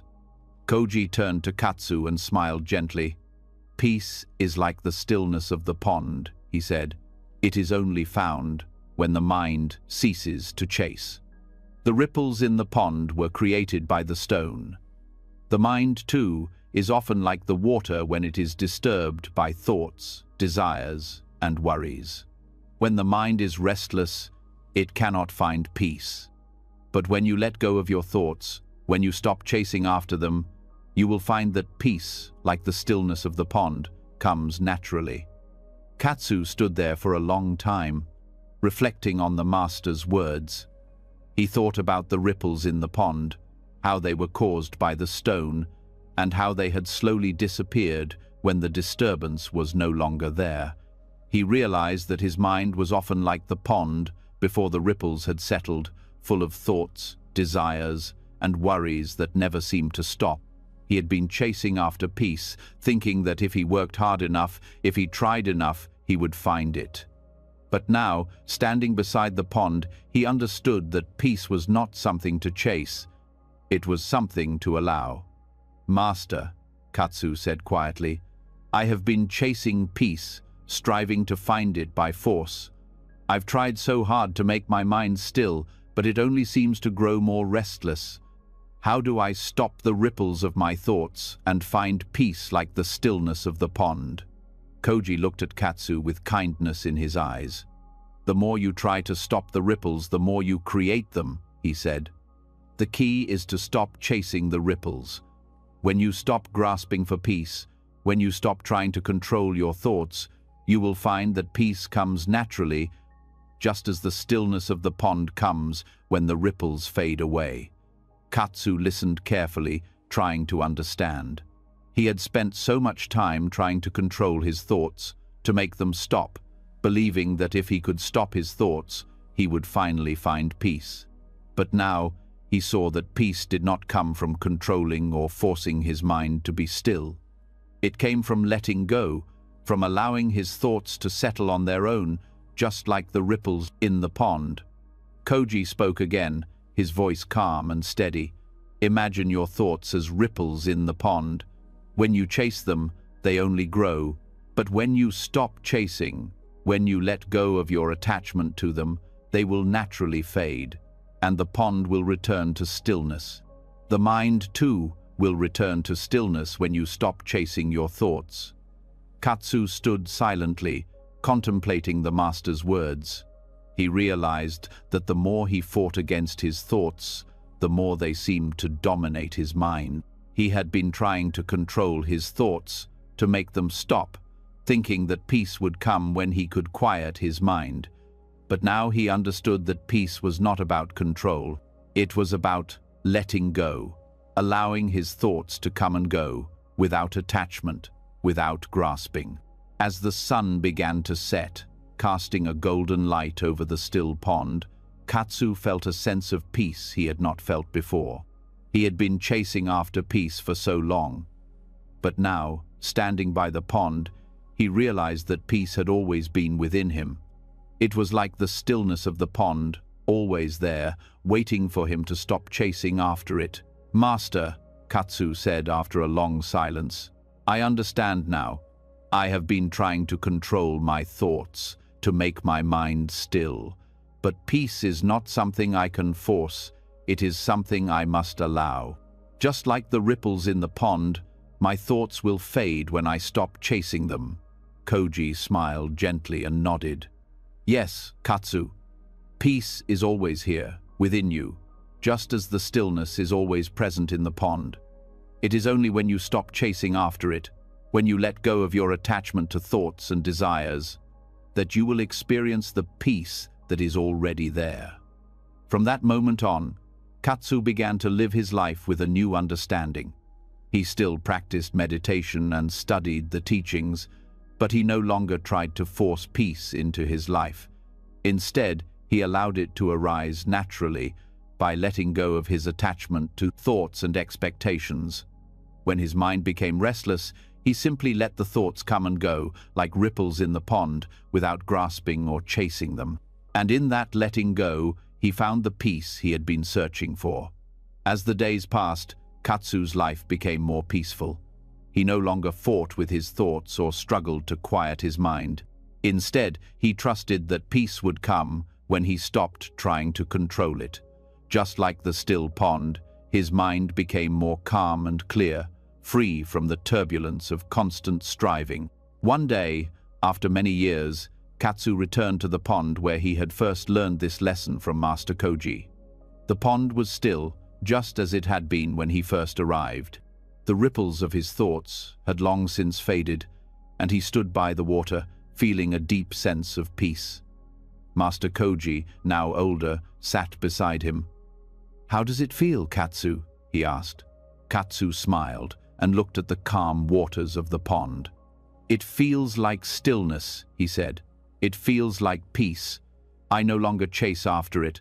I no longer fight against my thoughts. I simply let them come and go, and in that letting go, I find the peace that was always there." Koji nodded, his eyes filled with warmth and understanding. "Yes, Katsu, peace is always here, within you. It is like the stillness of the pond, waiting for you to stop chasing, to stop striving, and to simply be. You have learned well." And so, Katsu continued his journey, no longer a seeker of peace, but someone who had learned to live in peace, knowing that it was always within him, always present, like the still pond, waiting to be discovered when he stopped chasing after it. Zen Master Kaito was a quiet man, a master of simplicity and presence. His teachings were never long-winded or complex. He would often speak in parables or stories, leaving his students to draw their own conclusions. It was not that Kaito didn't have much to say, but he believed that true wisdom was found in experience, in seeing the world as it truly was, rather than through the lens of intellect alone. One day, Akira, a young and eager student, approached Master Kaito with a question. Akira had been meditating for many years, following the teachings closely, but he still felt restless. Despite his efforts, he couldn't shake the sense that something was missing. The path to enlightenment seemed distant, and the more Akira tried to grasp it, the more elusive it became. "Master," Akira began, "I have been searching for peace, but it always seems to be just out of my reach. I meditate, I study, I work hard every day, but I cannot find the peace I long for. What am I doing wrong?" Master Kaito, as he often did not respond immediately. Instead, he led Akira to a quiet pond near the temple. The air was still, and the pond mirrored the clear blue sky above. The surface of the water was like glass, undisturbed, a perfect reflection of the world around it. Kaito sat down by the edge of the pond, and Akira, following his lead, sat beside him. After a few moments of silence, Kaito spoke. "Akira," he said, "let me tell you a story. There was once a man who walked by a pond on a clear night. The moon was full, and it shone brightly in the sky, casting a beautiful reflection on the surface of the water. The man, seeing the moon's reflection, was fascinated by its beauty. But he thought that if he could only touch the moon, he would understand it completely. So he reached down into the water, trying to scoop the moon up with his hands." Akira listened intently, his eyes fixed on the still water of the pond, waiting for the story to unfold. But no matter how hard the man tried, Kaito continued, the moon slipped away each time he reached for it. He stretched his arms further, he bent lower, but the moon remained just out of reach, always slipping away when he tried to grasp it. His efforts were in vain. The man could not touch the moon, because the moon was already there, reflected in the water. It was not something to be grasped or held. Akira was silent, thinking deeply about the story. Kaito looked at him, waiting for a response. "So, Master," Akira said slowly, "the man was chasing the moon, but it was already reflected in the water. His effort to grasp it was in vain because what he sought was already there, right in front of him." Kaito smiled, his eyes kind. "Yes, Akira, the moon in the water was already present. The man was chasing something that could not be caught by effort, because it was not separate from the world around him. It was already reflected in the water, already there. He did not need to reach for it." Akira sat quietly, absorbing the lesson. It seemed simple, yet profound. "But Master," he said after a moment, "I feel as if I am chasing enlightenment in the same way. I work hard, I meditate, I study, but I cannot seem to grasp it. It's always just beyond my reach, like the moon in the water. What am I supposed to do?" Master Kaito turned his gaze to the pond, watching the gentle ripples on the surface of the water. The moon's reflection wavered, yet it remained. Enlightenment, peace, understanding these things are like the moon in the water. They are already here. The more you try to grasp them, the more they slip away. You cannot force enlightenment. You cannot chase it or control it. The more you try to hold on to it, the further it moves from you. Akira felt a sense of unease. He had spent so many years chasing after peace, trying to control his thoughts, trying to force himself into a state of stillness. Yet peace still eluded him. "So, Master," he asked, "if I cannot chase after peace, how do I find it?" Kaito smiled again, his face gentle and calm. "You find peace, Akira, by allowing it to come to you. Just as the moon reflects in the water without being grasped, peace is reflected in your life when you stop trying to control it, when you stop trying to reach for it. When you let go of the need to make it happen, it will naturally appear. It is always here, within you and around you. You only need to stop grasping and let it be. Akira was silent. It was as if something had shifted inside him. He had been searching for peace through effort, through control, through striving. He thought that if he worked hard enough, peace would come to him. But now, he understood that peace was not something to be achieved through effort. It was already here, already reflected in the world around him, waiting for him to stop reaching for it. "Master," Akira said softly, "I understand now. I have been trying too hard to grasp peace, to control it. But it is already here, within me and all around me. I only need to stop chasing it and let it come." Kaito nodded, his eyes filled with kindness. "Yes, Akira, peace comes when we stop chasing. The more we strive to grasp it, the more we distance ourselves from it. When we allow it to flow naturally, when we stop trying to control everything, we find that peace is already here. Just like the moon in the water, it is present, reflected in everything we do." Akira felt a deep sense of relief, as if a burden had been lifted from his shoulders. For the first time, he realized that peace was not something to be attained, but something to be recognized. It was always there, waiting for him to stop chasing after it. For the next few days, Akira practiced the teachings of Master Kaito. He still meditated, still studied, but now he did so with a different attitude. He no longer tried to force peace into his life.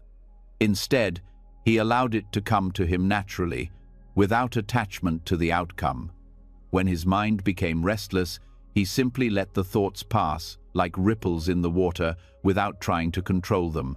He allowed the moment to be as it was, without striving for something more. As the days went on, Akira began to notice a shift in himself. His mind became quieter, his heart lighter. He no longer felt the need to chase after peace, because he understood that peace was already within him, waiting to be recognized. The more he let go, the more peace he felt in his life. One evening, as the sun began to set, Akira walked to the pond where he had first heard Master Kaito's story. The moon was rising, and its reflection shone brightly in the water. The ripples from the wind had faded, and the pond was calm, the moon's reflection perfect and still. Akira stood by the water, gazing at the moon, and for the first time, he felt completely at peace. Master Kaito appeared beside him, standing quietly as they both looked at the moon in the water. "You see, Akira," Kaito said, "the moon was always here. It was reflected in the water from the beginning. It was never something you had to chase. You only needed to stop trying to grasp it and let it be." Akira smiled, his heart full of gratitude. "Thank you, Master.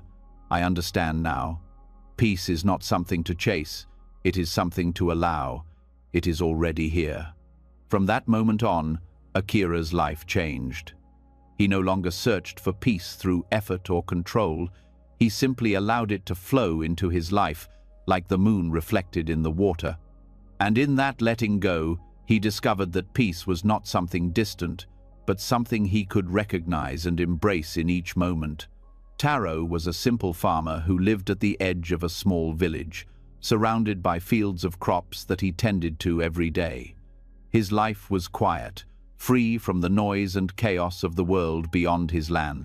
Each morning he woke with the sun, and each evening he rested as the moon rose in the sky.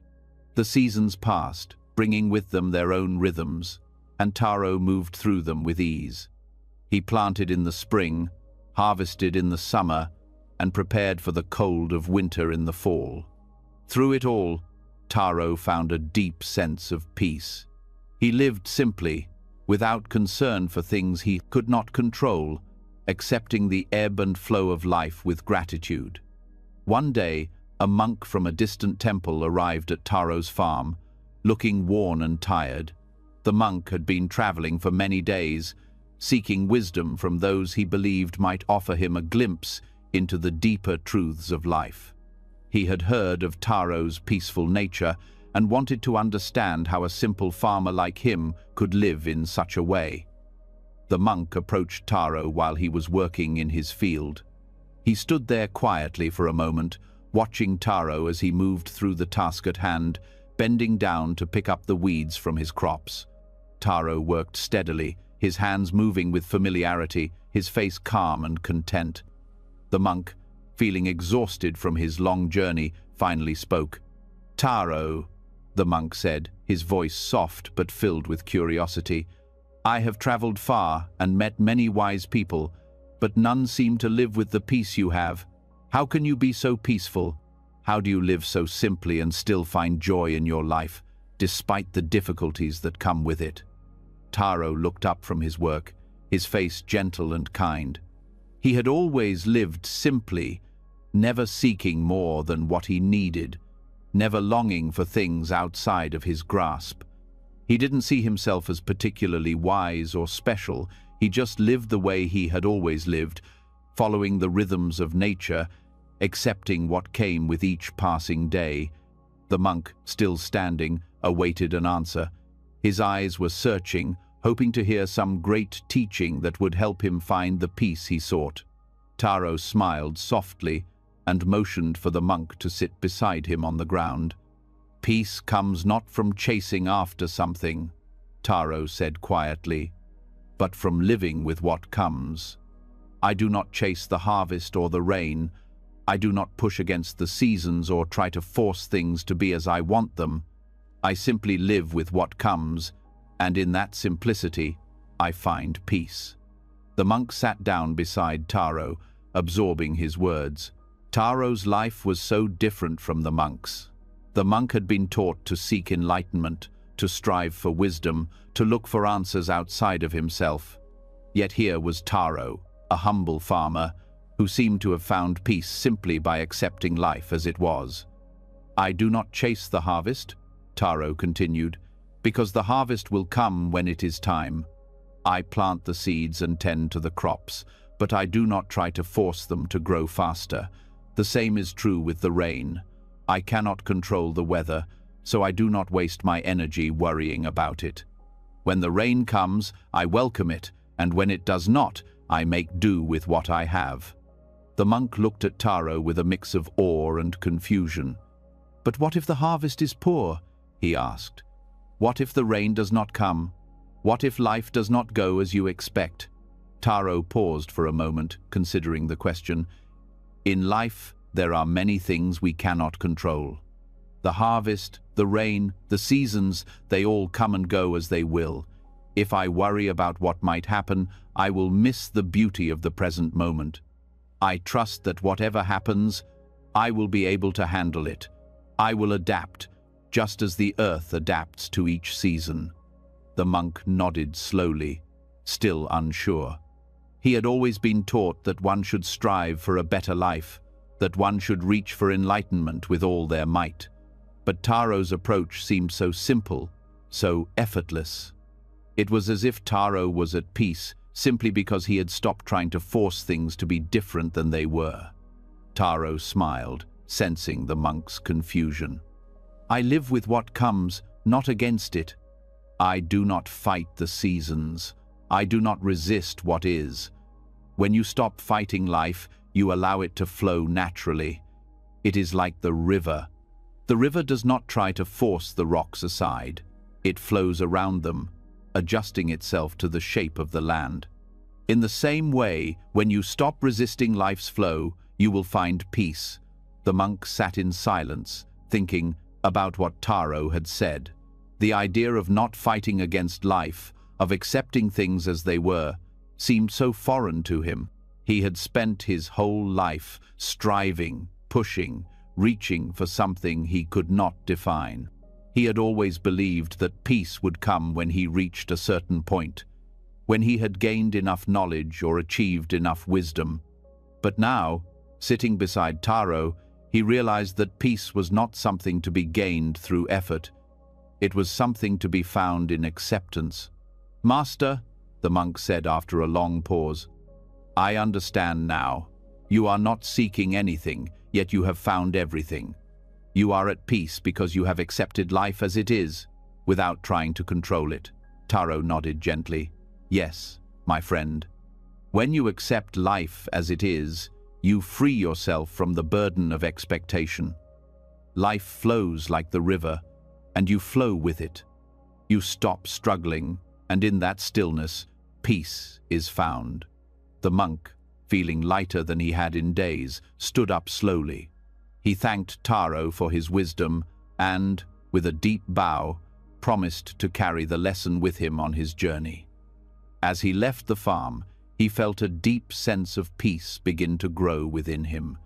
He realized that his search for wisdom and peace had been filled with striving, with effort, with an endless desire for something he thought he had to reach.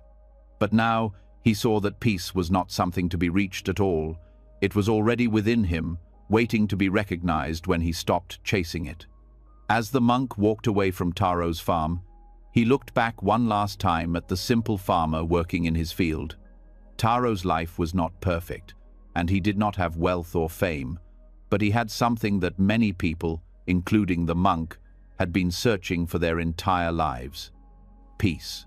And that peace came not from control, but from surrender to the flow of life, to the seasons, to what is. In the years that followed, the monk continued his journey, carrying Taro's lesson with him wherever he went. He learned to stop fighting against life, to stop struggling for things he could not control. Instead, he lived with what came, and in that simplicity, he found peace. And whenever people asked him how he had found such peace, he would smile and say, "I learned from a wise farmer that peace comes not from chasing, but from living with what is." Meanwhile, Taro continued his life as it always had been, planting seeds, harvesting crops, and living in harmony with the seasons. His life was simple, yet filled with contentment. He had learned long ago that peace was not something that could be forced. It was found in every season, in every moment, when one simply allowed life to unfold as it was meant to. Taro's wisdom came from living this truth each day, and in doing so, he found joy in every season, no matter what it brought. During a long retreat at a Zen monastery, Master Kenzu had a simple yet profound task for his students. He handed each one an empty bowl, instructing them to carry it with them at all times. The bowl was to be kept with them wherever they went during meals, during meditation, even as they walked through the monastery grounds. At first, the students did not fully understand the reason for this task. Why should they carry an empty bowl all the time? What was the purpose? It seemed like such a small and simple thing, yet it was clear that Master Kenzu was asking them to pay close attention to something. As the days passed, the students began to realize that the bowl was not just a physical object to be carried. It was a lesson, an exercise in mindfulness and attachment. They started to notice how they treated the bowl, how they were careful not to drop it, how they felt when they put it down, and how they instinctively protected it from harm. One morning, as the students were gathering for meditation, one of them, Taro, accidentally knocked his bowl from a small table. The bowl fell to the floor, and in an instant, it shattered into pieces. The sound of the bowl breaking echoed through the hall. Taro's eyes widened in shock, and he quickly knelt down to gather the pieces, his hands trembling. The other students, who had all been carrying their bowls carefully, now looked at the broken pieces of Taro's bowl. The atmosphere was heavy with a sense of loss, as if the very thing that had given them purpose had been taken away. Master Kenzu, who had been watching quietly, walked over to where the broken pieces lay. He looked down at the shards, then turned to the students with a calm expression. "Why are you upset?" he asked. His voice was gentle but firm. "Why do you mourn the bowl?" The students exchanged uncertain glances. Taro looked up at the master, his face filled with regret. "Master Kenzu," he said, "I'm sorry. The bowl was important. I've been carrying it with me, and now it's broken. I didn't mean for it to happen." Master Kenzu nodded slowly, his eyes scanning the room. "You see," he said, It is your attachment to the bowl that causes you to mourn. The bowl was never yours to keep. It was never meant to last forever. When you attached yourself to it, you made it more than it was. And when it broke, you felt the pain of that attachment. But if you can let go of your attachment, you will see that life flows with ease.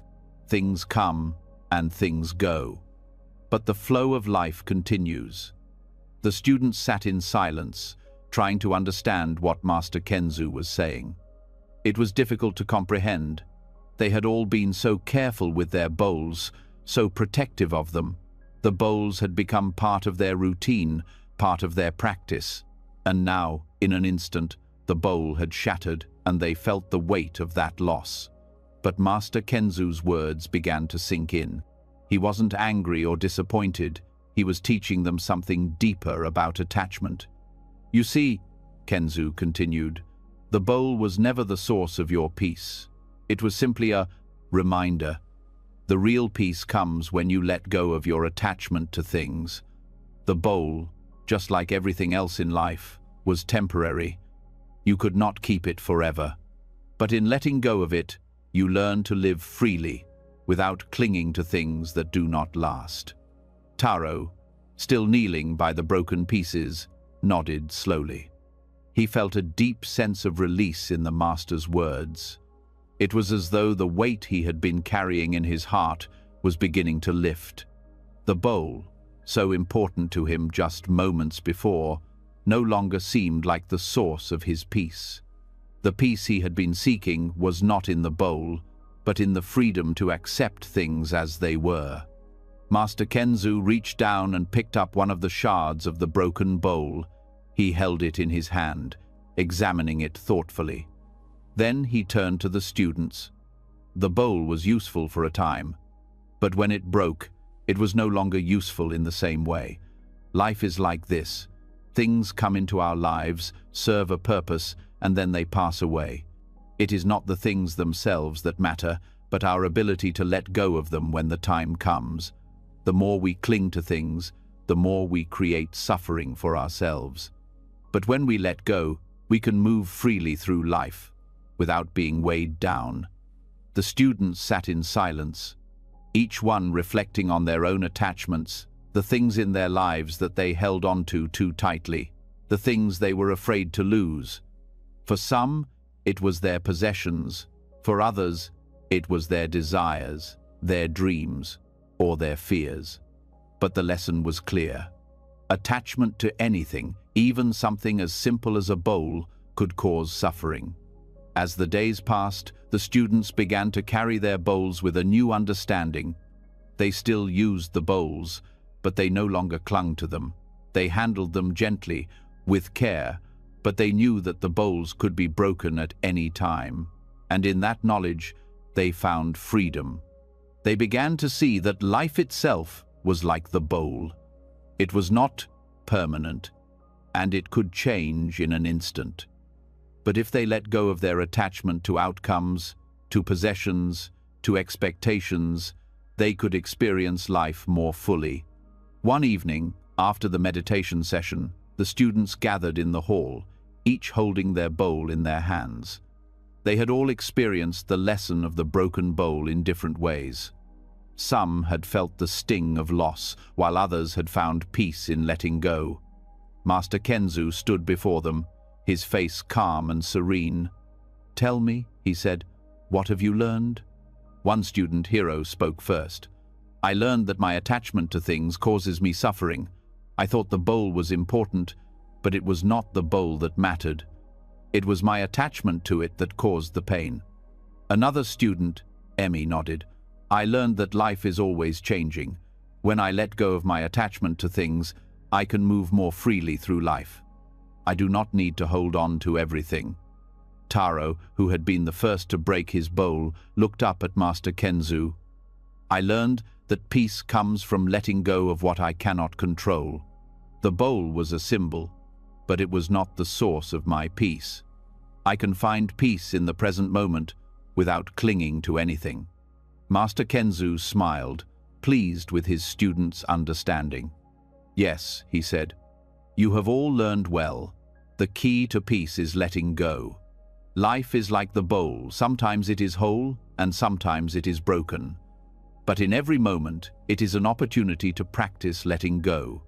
When you stop clinging to what is temporary, you will find the freedom to live fully, without fear of loss. As the days passed, the students continued their practice, carrying their bowls with care, but no longer with attachment. They learned to live with what came, to accept the changing seasons of their lives without resistance. They no longer saw the bowl as a symbol of peace, but as a reminder to let go of all attachments, to trust in the flow of life. One morning, after many years, Taro returned to the temple to visit Master Kenzu. He was no longer the same young man who had mourned the broken bowl. He had learned the lessons of letting go, of accepting life as it was, without striving to control it. As he sat with Master Kenzu, Taro reflected on his journey. "Master," he said, "I have learned that peace is not found in things. It is found in letting go of the need to hold on to anything and trusting that life will unfold as it should." Master Kenzu nodded, his eyes kind. "Yes, Taro, the bowl, like all things, is temporary. But when you let go of your attachment to it, you will find that life flows more easily and peace comes naturally." Taro smiled, feeling the weight of the lesson settle deeply in his heart. He had learned that true peace did not come from possession, from holding on to things, or from trying to control life. It came from letting go, from accepting the natural ebb and flow of life, and trusting that, in each moment, everything was as it should be. And so, Taro left the temple with a lighter heart, carrying the wisdom of the broken bowl with him as he continued his journey. He no longer clung to the past or worried about the future. Instead, he lived fully in the present, knowing that the only way to truly find peace was to let go and trust in life's flow. In the years that followed, the lesson of the broken bowls stayed with Taro. He shared it with others, telling them that peace came not from holding on, but from releasing the need to control, to possess, to cling to things. And in that letting go, he found the freedom to live with ease, in harmony with the world around him. Hana was a student who had been studying under Master Ryoku for several years. She was dedicated and eager to learn, always seeking wisdom and striving to understand the deeper truths of life. Yet, despite her commitment, she felt a deep sense of unease. Her mind was often restless, and she found herself struggling with the passing of time, the constant changes in her life, and the inevitability of aging. She longed to be like the beautiful flowers that bloomed in the garden of the monastery, untouched by time, never fading, always radiant. But how could she achieve such a state of peace and beauty, she wondered? How could she remain unaffected by the passage of time? One afternoon, while walking through the garden with Master Ryoku, Hana asked him a question that had been on her mind for a long time. "Master," she said, her voice filled with a quiet longing, "how can I be like the flowers in the garden? How can I remain untouched by time, like the flowers that bloom so beautifully, yet never seem to wither?" Master Ryoku, as he often did not answer immediately. He continued walking slowly, taking in the beauty of the garden around them. The flowers were in full bloom, their colors vibrant, their petals delicate. The air was warm, and the sun was setting in the sky, casting a golden light over everything. After a long moment of silence, Master Ryoku turned to Hana and smiled. "Hana," he said softly, "do you see the flowers around us? They bloom, and then they fade. Their beauty does not last forever, but it does not try to.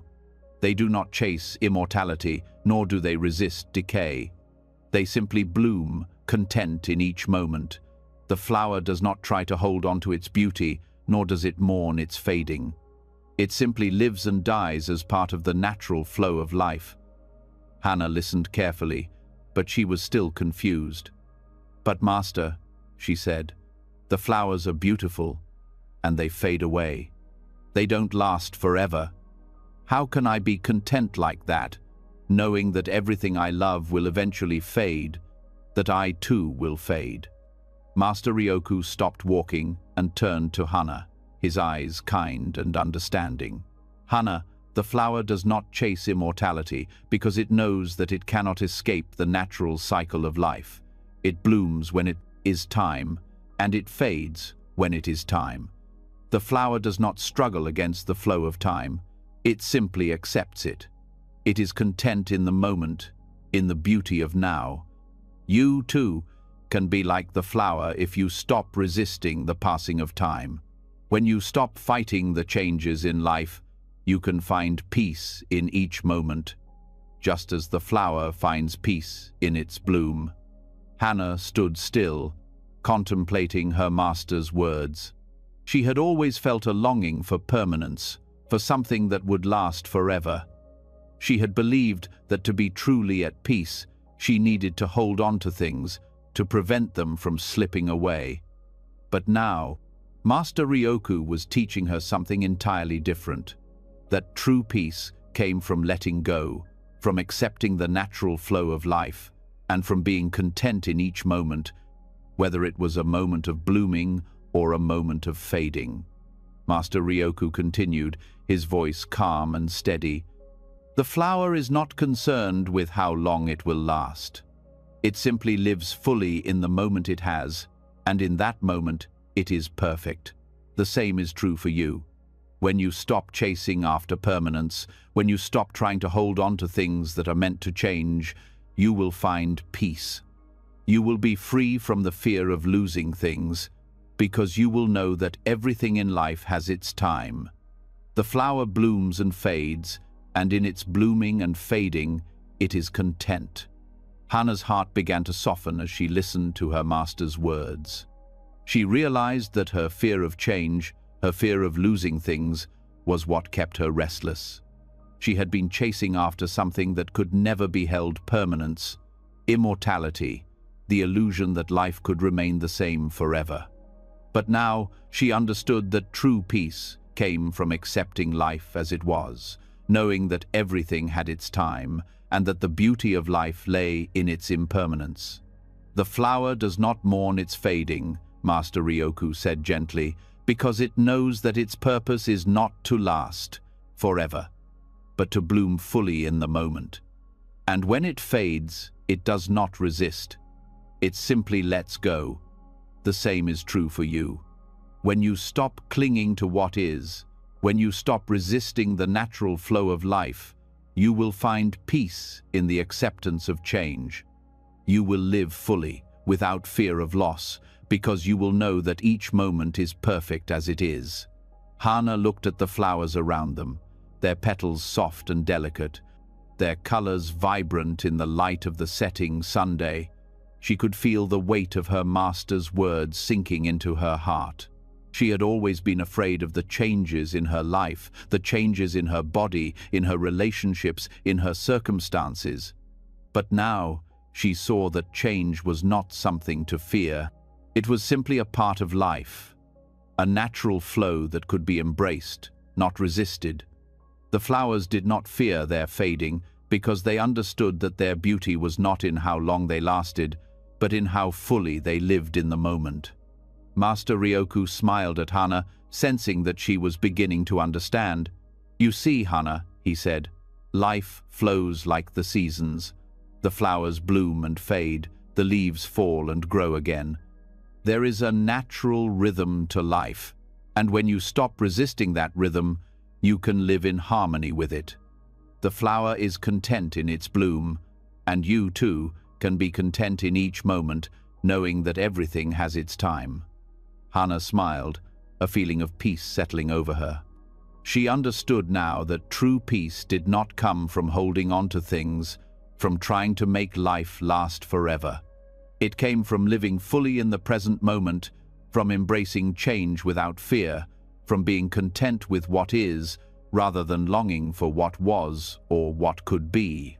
She had spent so much time trying to control the flow of life, trying to prevent the inevitable changes, but now she saw that peace came when she allowed life to flow naturally, just as the flowers bloom and fade with the seasons. As the sun set and the sky turned to twilight, Hana sat beside Master Ryoku in the garden, watching the flowers in their final moments of bloom. She felt a deep sense of gratitude for the wisdom her master had shared. The fear of change that had once held her back had begun to dissolve, and in its place, she felt the freedom to live fully, to accept each moment as it came, whether it was a moment of blooming or a moment of fading. Master Ryoku remained silent beside her, content in the stillness of the evening.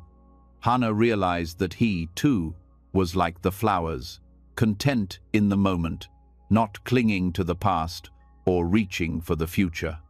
He simply lived fully in each moment, accepting the changes of life with grace. In the days that followed, Hana practiced what she had learned.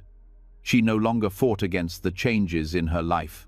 When things faded, when relationships changed, when she herself changed, she accepted it. She learned to live fully in the present, to embrace the impermanence of life without fear. The flowers in the garden became a constant reminder to her, to bloom fully in the moment, to let go of what was no longer needed, and to be content with each moment, knowing that it was perfect as it was. And so, Hana's life unfolded with peace and grace. She no longer feared the passing of time, the inevitable changes that came with it. Instead, she welcomed each season, each moment, knowing that true peace lay in accepting the flow of life, just as the flowers bloom and fade with the seasons. She had learned from Master Ryoku that the beauty of life was not in how long it lasts, but in how fully it is lived. Zen Master Daichi was known for his calm and peaceful nature, a wisdom that emanated from his every word and action. The students at his temple often sought his guidance, not through complicated teachings or lengthy discussions, but through simple, direct observations of life. Daichi understood that truth didn't need to be forced. It was found in the quiet moments of the world around them. His teachings often centered on nature, and it was here, in the simplicity of life's flow, that the most profound lessons could be learned. One afternoon, after a day of meditation, Daichi led his students to a river that flowed fiercely through the valley near the temple. The water rushed with power, tumbling over rocks, swirling in quick currents, and filling the air with a constant roar. Despite its power, the river was calm in its own way, following the path it had always known. It didn't fight against the rocks or struggle to change its course. It moved naturally, its force unstoppable but graceful. The students stood silently by the riverbank, watching the water flow by. They could feel the energy of the river, the force that seemed to push it forward. Yet, there was something serene about the way it moved, as if it were not fighting, not trying to control anything, but simply going where it was meant to go. Master Daichi turned to his students and spoke softly. "Do you see this river?" he asked. "It flows with great force, yet it is always calm. It does not struggle against the rocks in its path, nor does it try to swim against the current. It moves effortlessly, and it carries everything with it." One of the students, Ryu, a young man eager to learn, spoke up. "Master, the river is powerful, but how does it stay calm? It seems like such a force, yet it's not agitated. Why doesn't it fight against the rocks or the obstacles in its way?" Daichi smiled gently and pointed to the river.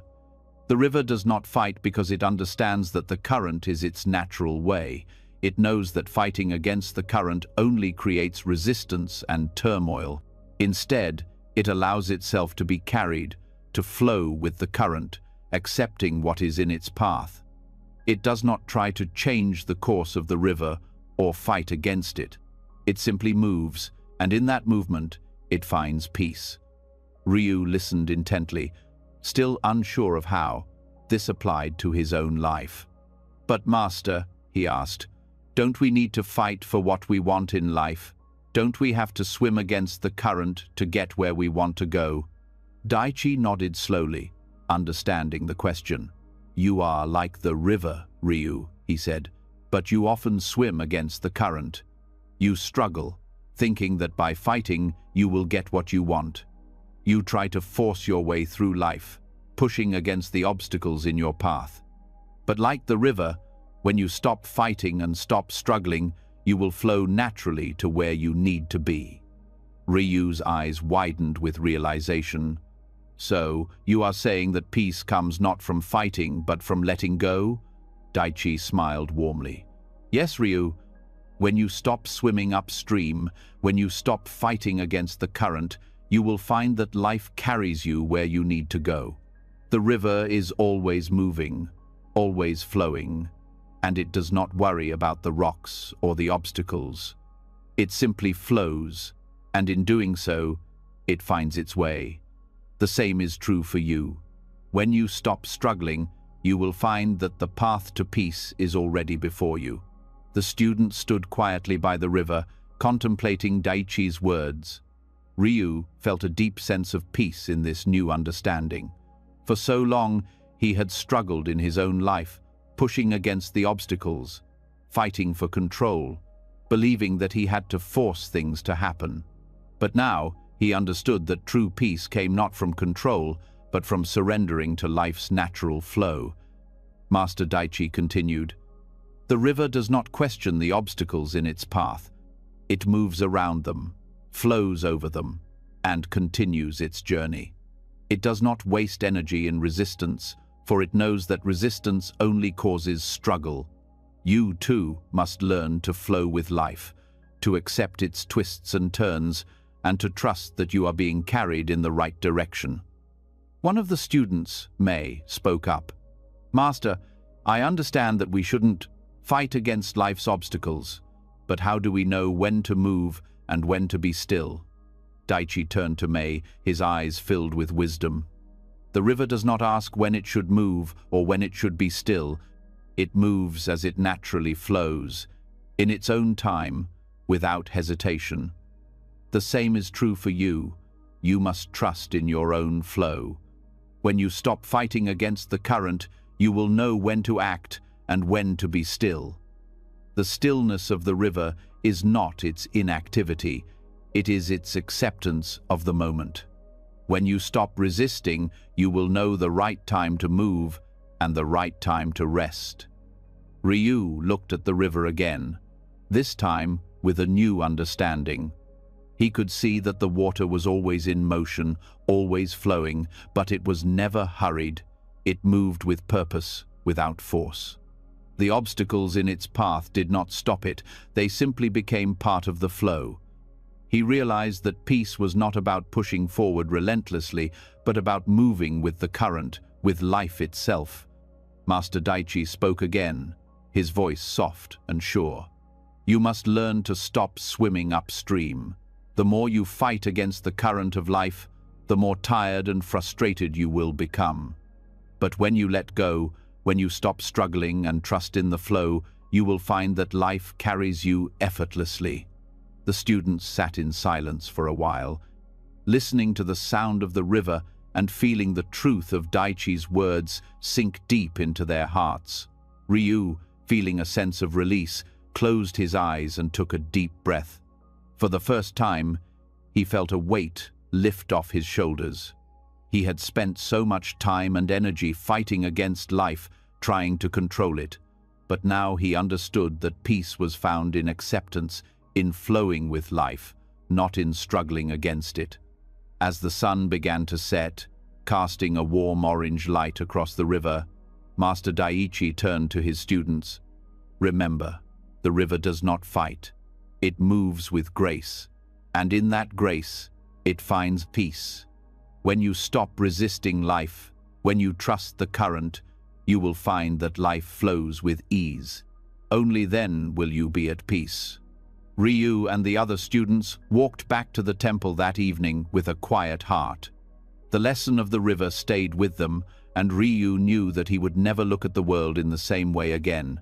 He no longer needed to fight against life's challenges. He could trust in the flow, knowing that peace was found not in controlling life, but in letting it be. In the days that followed, Ryu practiced what he had learned. He still faced obstacles, but he no longer struggled against them. Instead, he allowed them to become part of his journey, trusting that the path was unfolding as it should. Life, like the river, was always moving, and Ryu had learned to move with it, rather than trying to swim upstream. One day, many years later, Ryu returned to the river where he had first learned his lesson. The river was still there, flowing just as it always had, and Ryu stood by its bank, feeling a deep sense of peace. He had stopped swimming upstream, and in doing so, he had found the peace he had been seeking all along. Master Daichi had been right. The river, like life, flows effortlessly when you stop resisting, and in that flow, peace is found. Ryu smiled to himself, knowing that he had finally learned to trust the current of life, just as the river trusted its own flow. Katsu was a young monk, eager to find wisdom and enlightenment. He had been studying under Master Taro for many months, practicing meditation, learning the sutras, and following the daily rituals of the temple. Yet, despite his best efforts, Katsu often felt restless. He longed for the deep peace that his master seemed to possess, but no matter how much he tried, he couldn't shake the feeling that something was missing. One day, as Master Taro prepared for his daily walk to the mountain, Katsu approached him with a question. "Master," he said, his voice filled with urgency, "I want to reach the peak of the mountain, to gain the wisdom and peace that lies at the summit. How much further is the peak?" Master Taro, who had often walked this mountain path, smiled at his young student. He had seen the eagerness in Katsu's eyes and understood his desire to reach the summit quickly. But Master Taro knew that the answer Katsu sought wasn't about distance or time. It was about something far more important, the journey itself. "Ah, Katsu," Master Taro said, "the peak is not found in reaching it, but in walking with an open heart, unburdened by the desire to get there. The summit will come when you are ready, but the true wisdom is found in the steps you take, in the way you walk along the path, not in the destination itself." Katsu, still eager to understand, asked, "But Master, how can I find peace if I do not focus on the summit? If I do not strive to reach the peak, how will I ever get there?" Master Taro's eyes were calm, his expression gentle. "The peak of the mountain is not a place you can rush to. It is not about efforting to reach it as quickly as possible. The more you focus on the summit, the more you will miss the beauty of the path beneath your feet. The path is where the journey lies, and the journey is where wisdom is found. When you walk with an open heart, without attachment to where you are going, you will discover the truth of the path itself." Katsu, though still confused, decided to follow Master Taro. He had always been so focused on the destination, believing that once he reached the top, everything would become clear, that peace and understanding would be waiting for him. But now, with Master Taro's words in his heart, he began to wonder if he had been looking in the wrong place. As they walked along the mountain path, Katsu noticed how the air was different here. The trees grew taller, the rocks were rough underfoot, and the sounds of the wind through the leaves filled the silence. It was peaceful, but it was also clear to Katsu that the path was not an easy one. The trail wound up and around the mountain, sometimes steep, sometimes smooth, but always a challenge. The walk was long, and Katsu began to feel his body growing tired. His mind, too, was restless. He still wanted to reach the peak. He still wanted the peace that Master Taro had spoken of, but the more he focused on it, the more the climb seemed to stretch before him. The summit felt far away, unreachable. At one point, as Katsu was feeling especially tired, he asked again, "Master, how much longer until we reach the summit? It feels like we've been walking for so long, and it still seems so far away." Master Taro stopped walking and turned to look at Katsu with a gentle smile. "You have been walking for a long time, Katsu. But the summit is not about the distance you travel. It is not about time or effort. It is about how you walk. Every step you take brings you closer to the wisdom you seek, not because you are moving toward the peak, but because you are learning to walk with an open heart. The summit will be there when you are ready, but for now, what matters is the path beneath your feet. Katsu felt the weight of Master Taro's words. For the first time, he began to understand that peace and wisdom were not about reaching a specific point in the future. They were about being present, about accepting where he was, and allowing each step to teach him something. As they continued their walk, Katsu began to notice the beauty of the path more clearly. He heard the birds singing in the trees, felt the soft rustle of leaves in the wind, and even noticed the small flowers that grew along the trail. Every step was an opportunity to be present, to experience the world around him without rushing forward. He began to let go of the thought of the summit and simply focused on the next step, on the rhythm of walking, on the experience of the moment. By the time they reached a resting spot on the mountain, Katsu felt a sense of calm that he had never experienced before. His body was still tired, but his mind was clear. He realized that his focus on the summit had caused him to miss everything that was happening right in front of him. In the act of walking with an open heart, he had discovered a peace that was not dependent on the destination. Master Taro sat down beside Katsu and, as they rested, spoke once again. Katsu, the path to the summit is long, and it is filled with challenges. But remember, the summit is not the end, it is part of the journey. Every step, every moment along the path is an opportunity to learn. When you stop rushing toward the future, you will find that the peace you seek is already within you. It is not in the summit, it is in how you walk the path. Katsu sat quietly, taking in his master's words. For the first time, he understood. The wisdom he had been seeking was not in the summit, not in a distant place he had to reach. It was in the present, in the walk itself, in the peace that comes when one stops chasing and simply allows life to unfold as it will. After resting for a while, Master Taro and Katsu continued their journey up the mountain. But now, Katsu's heart was lighter. He no longer focused on the summit, no longer obsessed over how far away it seemed. He walked with an open heart, embracing each moment of the journey, each step, each breath.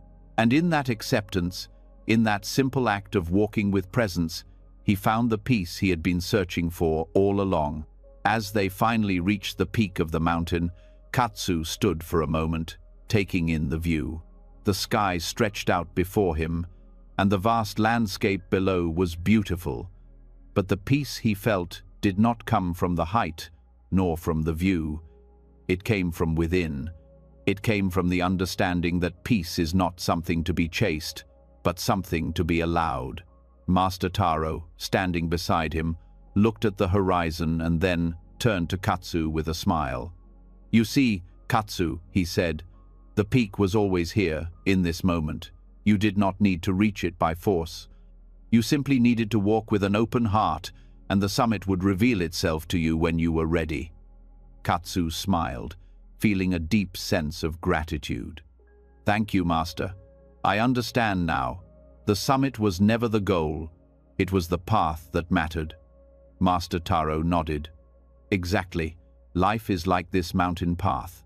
We spend so much time chasing after the future, thinking that happiness or peace is somewhere ahead of us.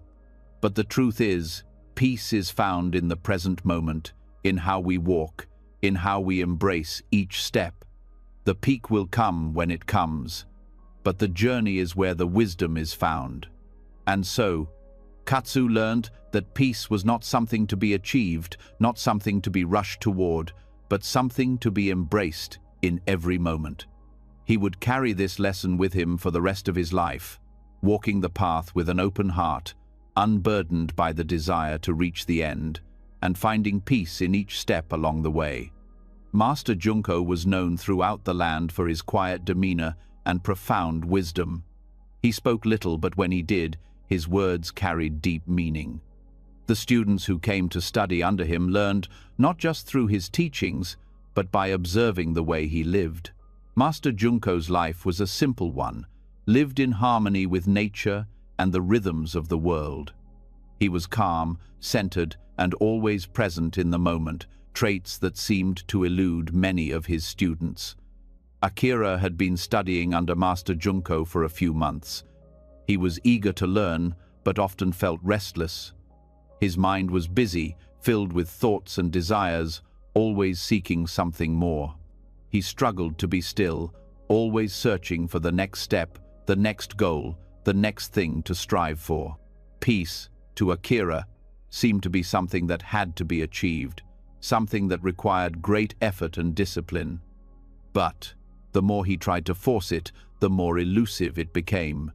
One day, after several hours of meditation, Akira found himself wandering through the bamboo forest near the temple, seeking a break from the quiet of the retreat. The sound of the bamboo leaves rustling in the wind was calming, and the gentle movement of the stalks was soothing. Akira walked deeper into the forest, his mind still restless, filled with questions. He came upon Master Junko, who was sitting still on the ground, eyes closed, listening to the rustling leaves. The wind blew softly through the bamboo, and for a moment, Akira felt as though the whole forest was alive, breathing with the earth. Akira sat down beside his master, waiting for him to speak, but Master Junko remained silent. After a while, Akira couldn't hold back his curiosity any longer and asked, "Master, what are you waiting for?" Master Junko opened his eyes and turned his calm gaze toward Akira. He smiled gently, as if understanding the restless energy that Akira carried with him. "I am not waiting for anything," he replied softly. "I am simply here, in this moment, listening to the bamboo grow." Akira was taken aback. "But Master, surely you must be waiting for something. Are you not waiting for peace, for wisdom, for enlightenment?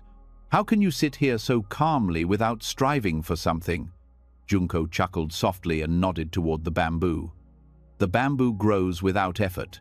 It does not try to grow faster or slower. It simply grows as it is meant to, without attachment to the outcome. And so must you. You are too focused on what comes next, too focused on reaching for something you think is ahead of you. But peace is found in the present moment, not in the future.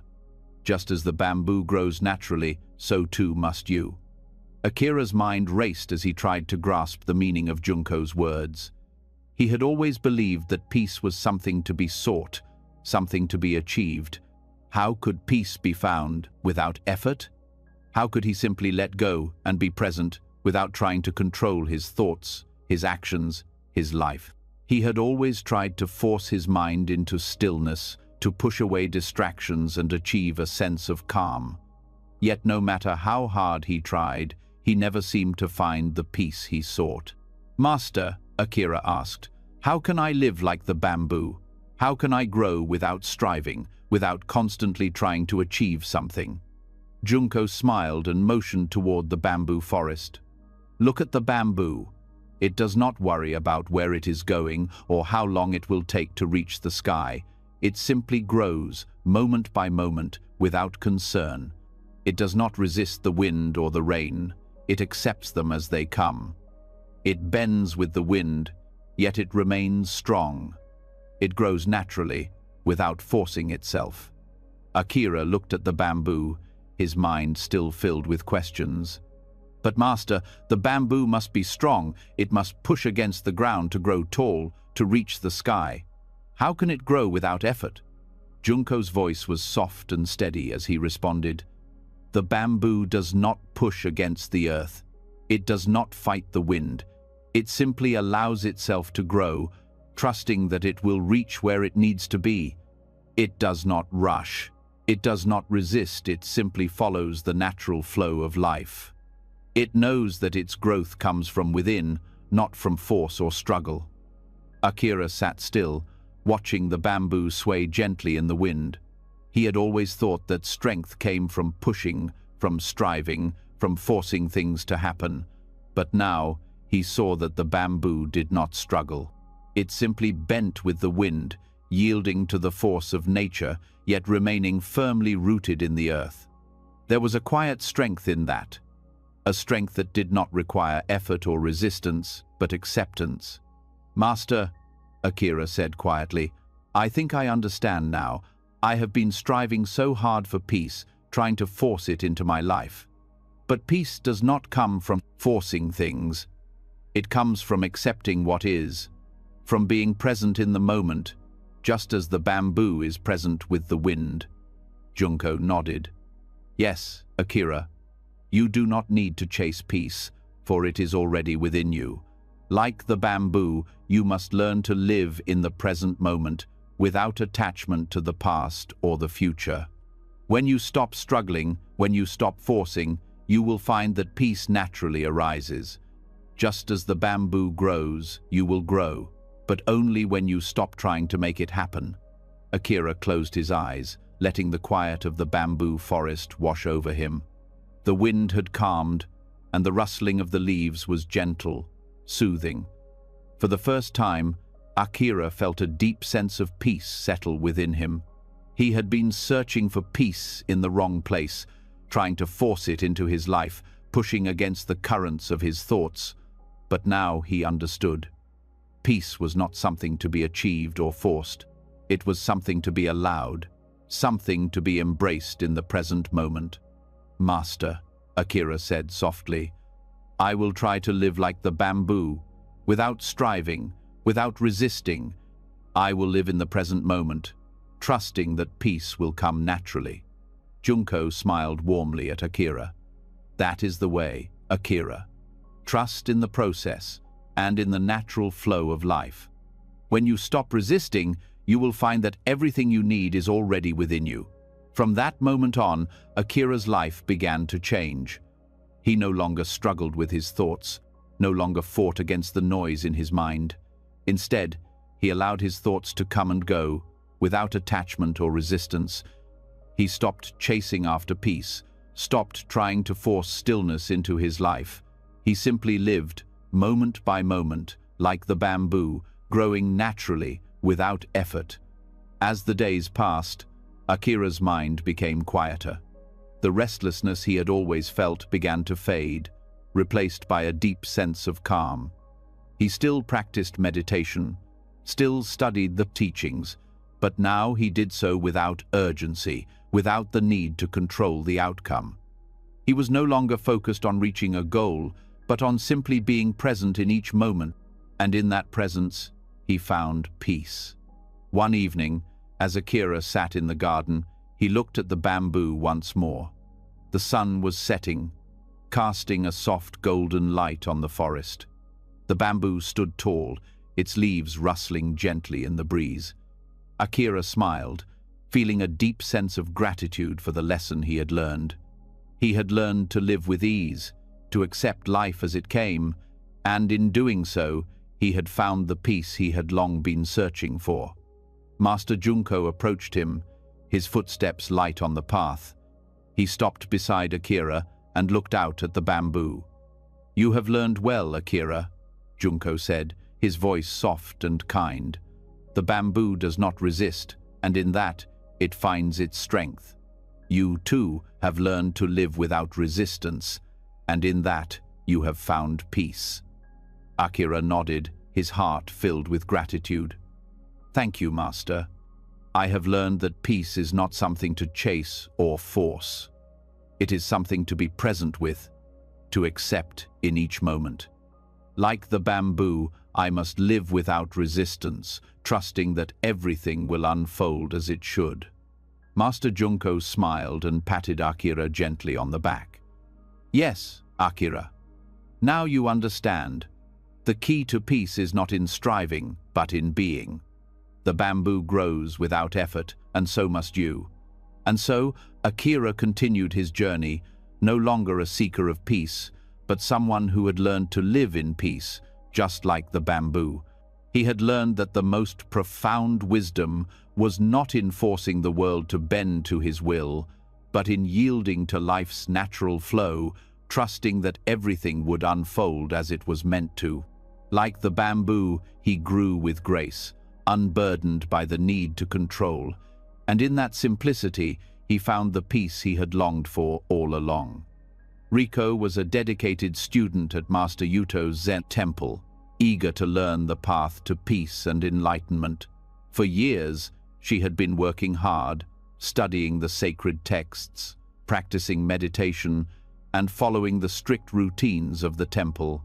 Despite her tireless efforts, there was something missing. Riko felt a constant restlessness, a yearning for something more, something that could bring her the peace she sought. No matter how much she studied, how many hours she spent in meditation, the feeling that she was still incomplete never left her. One day, after a long day of practice, Riko approached Master Yuto with a question that had been bothering her for some time.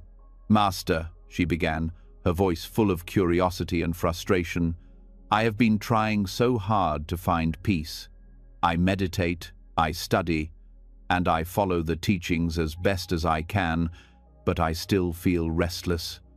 It is as if peace is just out of reach, always slipping away. Why is it that no matter how much I try, I cannot find the stillness I seek?" Master Yuto listened to Riko's words with a deep, quiet understanding. He had heard many students express the same frustration, the same struggle to grasp something that always seemed elusive.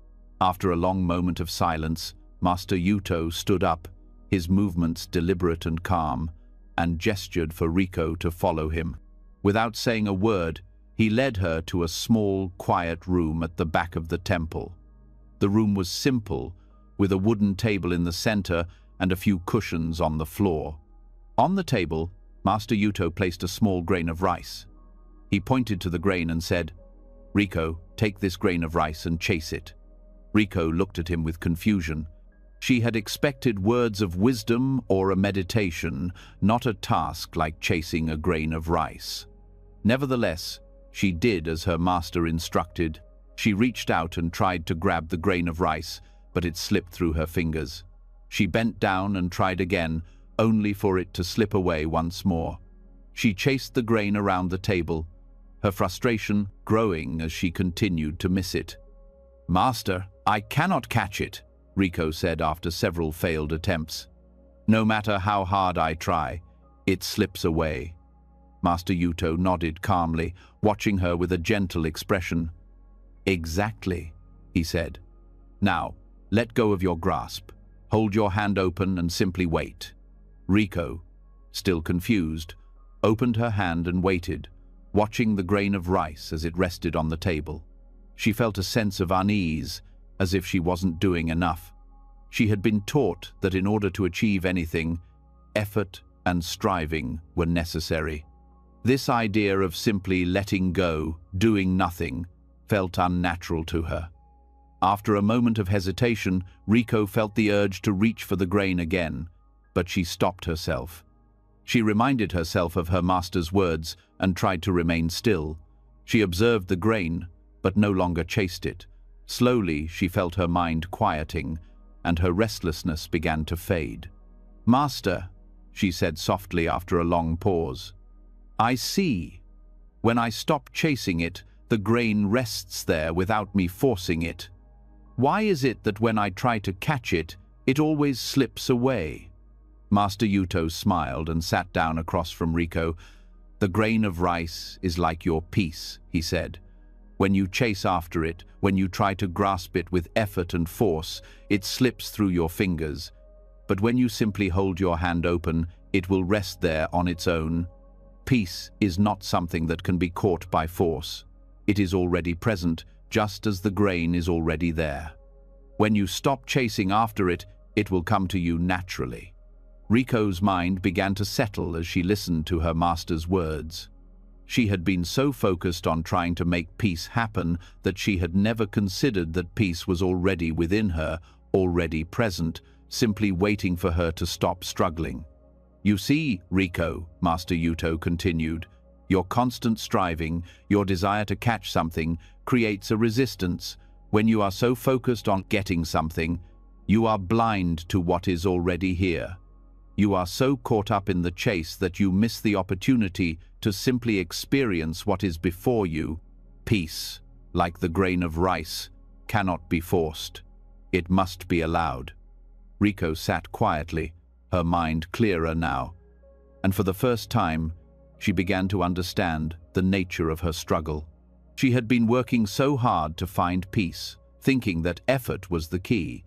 But now she saw that peace was not something to chase or force. It was something to be embraced when she stopped resisting it.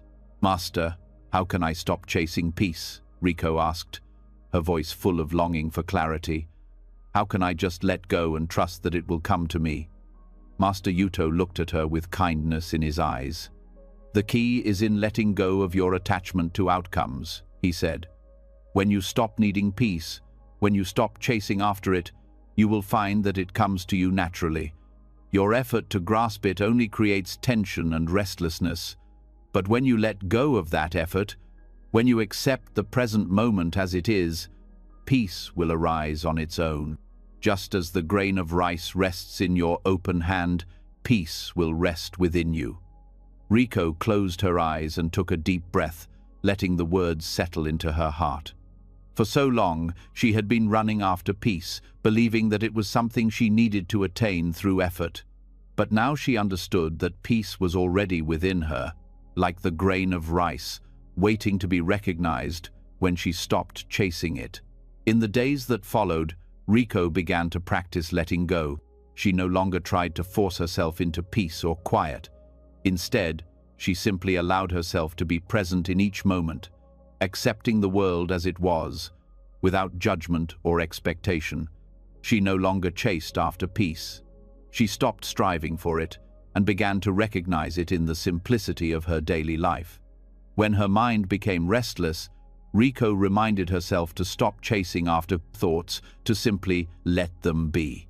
She no longer fought against the natural flow of her thoughts. Instead, she observed them without attachment, knowing that they would pass, just like the grain of rice would rest in her open hand when she stopped grasping. As time passed, Riko felt a profound sense of peace beginning to settle within her. It wasn't a peace that came from external circumstances or from achieving something. It was a peace that came from within, from accepting the present moment as it was and trusting that everything would unfold as it should. She realized that peace was not something to be caught. It was already there, inside her, always present, waiting for her to stop chasing it. One evening, after several months had passed, Riko returned to Master Yuto and sat down beside him. She felt a deep sense of gratitude for the wisdom he had shared with her. "Master," she said, "I have learned so much from you. I no longer chase after peace.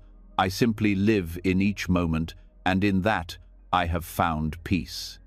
Master Yuto smiled, his eyes full of warmth. "You have learned well, Riko. Peace is not something to be caught or forced. It is something to be allowed. Like the grain of rice, it will rest within you when you stop chasing it. You have stopped grasping, and in that, you have found the peace you sought." Riko bowed deeply to her master, her heart full of gratitude. She had learned that peace was not a distant goal, not something to be attained by force. It was a natural state of being, a state that arose when one stopped striving, when one simply let go and allowed life to unfold. And so, Riko continued her journey, carrying with her the simple wisdom of the grain of rice. She learned to live without attachment, to embrace the present moment, and in doing so, she found peace that was always there, waiting to be discovered. Kenji had traveled far, across mountains and valleys, through forests and towns, in search of answers. He had been seeking the meaning of life for many years. Though he had met many wise teachers along the way, each one offered a different answer, leaving Kenji feeling more confused than before. There were always new paths to take, more wisdom to seek, yet he never felt closer to understanding. He longed for a simple answer, something that would bring him clarity. One day, Kenji arrived at a small village at the edge of a vast desert. Here, he heard of Master Sho, a Zen master who lived alone in the desert. It was said that Master Sho had deep wisdom and that those who visited him often found peace and understanding. Kenji, desperate for guidance, sought out the master. When Kenji arrived at Master Sho's humble dwelling, he found the old man sitting quietly, his eyes closed, the warm desert breeze flowing gently around him. Master Sho opened his eyes as Kenji approached, and without a word, gestured for him to sit beside him in the sand. "Master Sho," Kenji began, his voice filled with a deep sense of longing. "I have traveled far and asked many others, but no one has given me a clear answer. I have been searching for the meaning of life. Please, can you show me the way?" Master Sho looked at him thoughtfully for a long moment, his gaze calm and knowing. Then, without speaking, he rose to his feet and motioned for Kenji to follow him. Together, they walked across the vast, shifting sand dunes of the desert. The wind blew steadily, shaping the sand into ever-changing patterns, the grains of sand moving and shifting with each gust of wind. As they walked, Kenji could feel the vastness of the desert surrounding him, endless, shifting, and alive with motion. After some time, Master Sho stopped walking and turned to Kenji. "Look at the sand," he said simply, gesturing to the desert landscape around them. Kenji looked at the sand, noticing how it seemed to shift and change with every breeze. The dunes rose and fell, their shapes constantly changing, yet never staying the same. It seemed like the sand had no form of its own, always in motion, always changing. Master Sho spoke again, his voice steady and calm. "Life is like this sand. It moves with the wind, shifting constantly, never fixed. You try to grasp it, to hold it in your hands, but it slips through your fingers. It is always changing, always flowing, and yet you try to control it, to make it stay still. But you cannot stop the wind, just as you cannot stop life from moving." Kenji was silent, trying to absorb the master's words.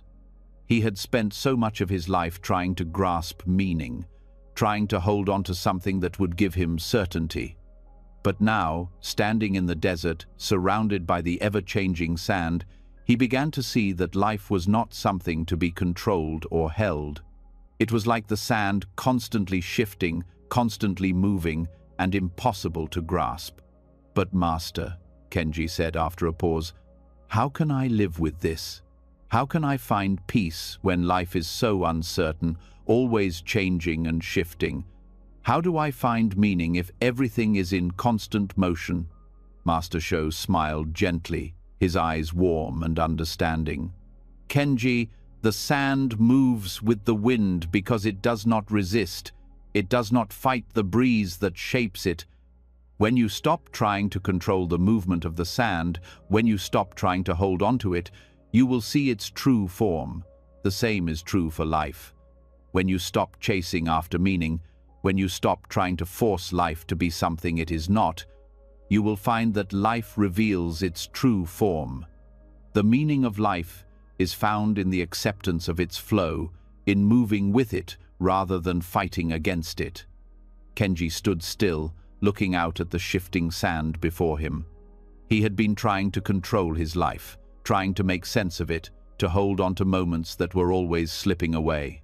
He had believed that meaning would come from understanding everything, from figuring it all out.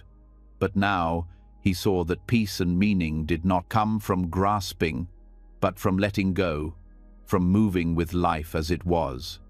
Master Sho continued, "When you stop chasing, when you let go of your need to control everything, life will flow naturally.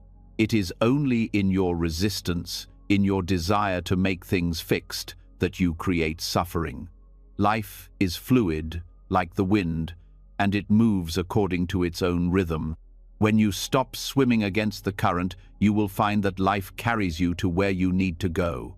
Kenji felt a deep shift within him as he listened to Master Sho's words. He had been fighting against the flow of life, always trying to control things, to make them fit his understanding. But now, he realized that true peace and wisdom came not from controlling life but from accepting it as it came, letting go of the need to force things into place. Master Sho sat down on the sand, and Kenji followed suit. They sat in silence for a while, watching the wind move the sand around them, the landscape constantly shifting, constantly changing. Kenji no longer felt restless. For the first time, he felt a deep sense of calm, as if something had fallen into place within him. "The sand is not upset by the wind," Master Sho said, breaking the silence. "It moves with it, and in doing so, it finds its place in the world. Life, too, moves with the wind of time. You cannot stop it, but you can stop resisting it. When you stop swimming against the current, you will find peace." Kenji closed his eyes, taking in the wisdom of Master Sho. The desert was quiet now, the wind had settled, and the sand lay still. It was as if the world itself was teaching him to let go, to trust in the flow of life, and to accept what came without struggling against it. For so long, he had been chasing meaning, trying to control the direction of his life. But now he understood that the meaning of life was not something to be chased, it was something to be accepted, something to be embraced in the present moment. Master Sho stood up slowly and began walking back toward the temple. Kenji followed him, his steps light and calm. The world seemed different now, softer, quieter. The constant restlessness that had driven him for so long had faded, and in its place there was a deep peace. Kenji understood that the meaning of life was not something to be found in the future or the past, but in the present, in the flow of each moment. He no longer needed to chase after it. He simply needed to live with it, to flow with it, and in that he would find peace. As they returned to the temple, Kenji felt a lightness in his heart. He had learned that life, like the sand, could not be controlled. But when he stopped trying to control it, he would find that it would carry him to where he needed to be, just as the wind moves the sand across the desert. Peace was not in the destination, it was in the journey, in the acceptance of each moment as it came. Master Sho turned to Kenji with a smile. "Now you understand. Life will flow with you when you stop fighting it. It will reveal its true form when you stop chasing it. The meaning of life is not in the pursuit, but in the acceptance." Kenji bowed deeply to his master, a smile on his face. "Thank you, Master Sho. I see now that peace is found not in trying to control life, but in flowing with it." Master Sho nodded. "Remember, Kenji, the river moves with the current, not against it. When you stop swimming upstream, you will find the flow of life carries you where you need to go." And with that, Kenji's journey began anew. No longer a seeker of meaning, he became someone who lived in harmony with the flow of life, accepting its ebb and flow, and finding peace in each moment, just as the sand moves with the wind, effortlessly, without struggle. As we've explored through the stories of Master Joshu, the river, the bamboo, and the lotus, one thing becomes clear. Peace is not something to chase. It's something that arises naturally when we stop resisting and allow life to flow as it will. Whether it's letting go of yesterday's burdens or embracing each moment with openness, true peace comes when we stop striving and start accepting. Now, as you move through your own life, remember, you don't need to chase after happiness, success, or peace. Like the water, the bamboo, and the lotus, you simply need to be present, flowing with what is, trusting that everything will unfold in its own time. What is one thing you can stop chasing in your life today? Share your thoughts in the comments below, and let's learn from each other's journey toward peace. If this message resonates with you, don't forget to subscribe to our channel for more wisdom from Zen teachings.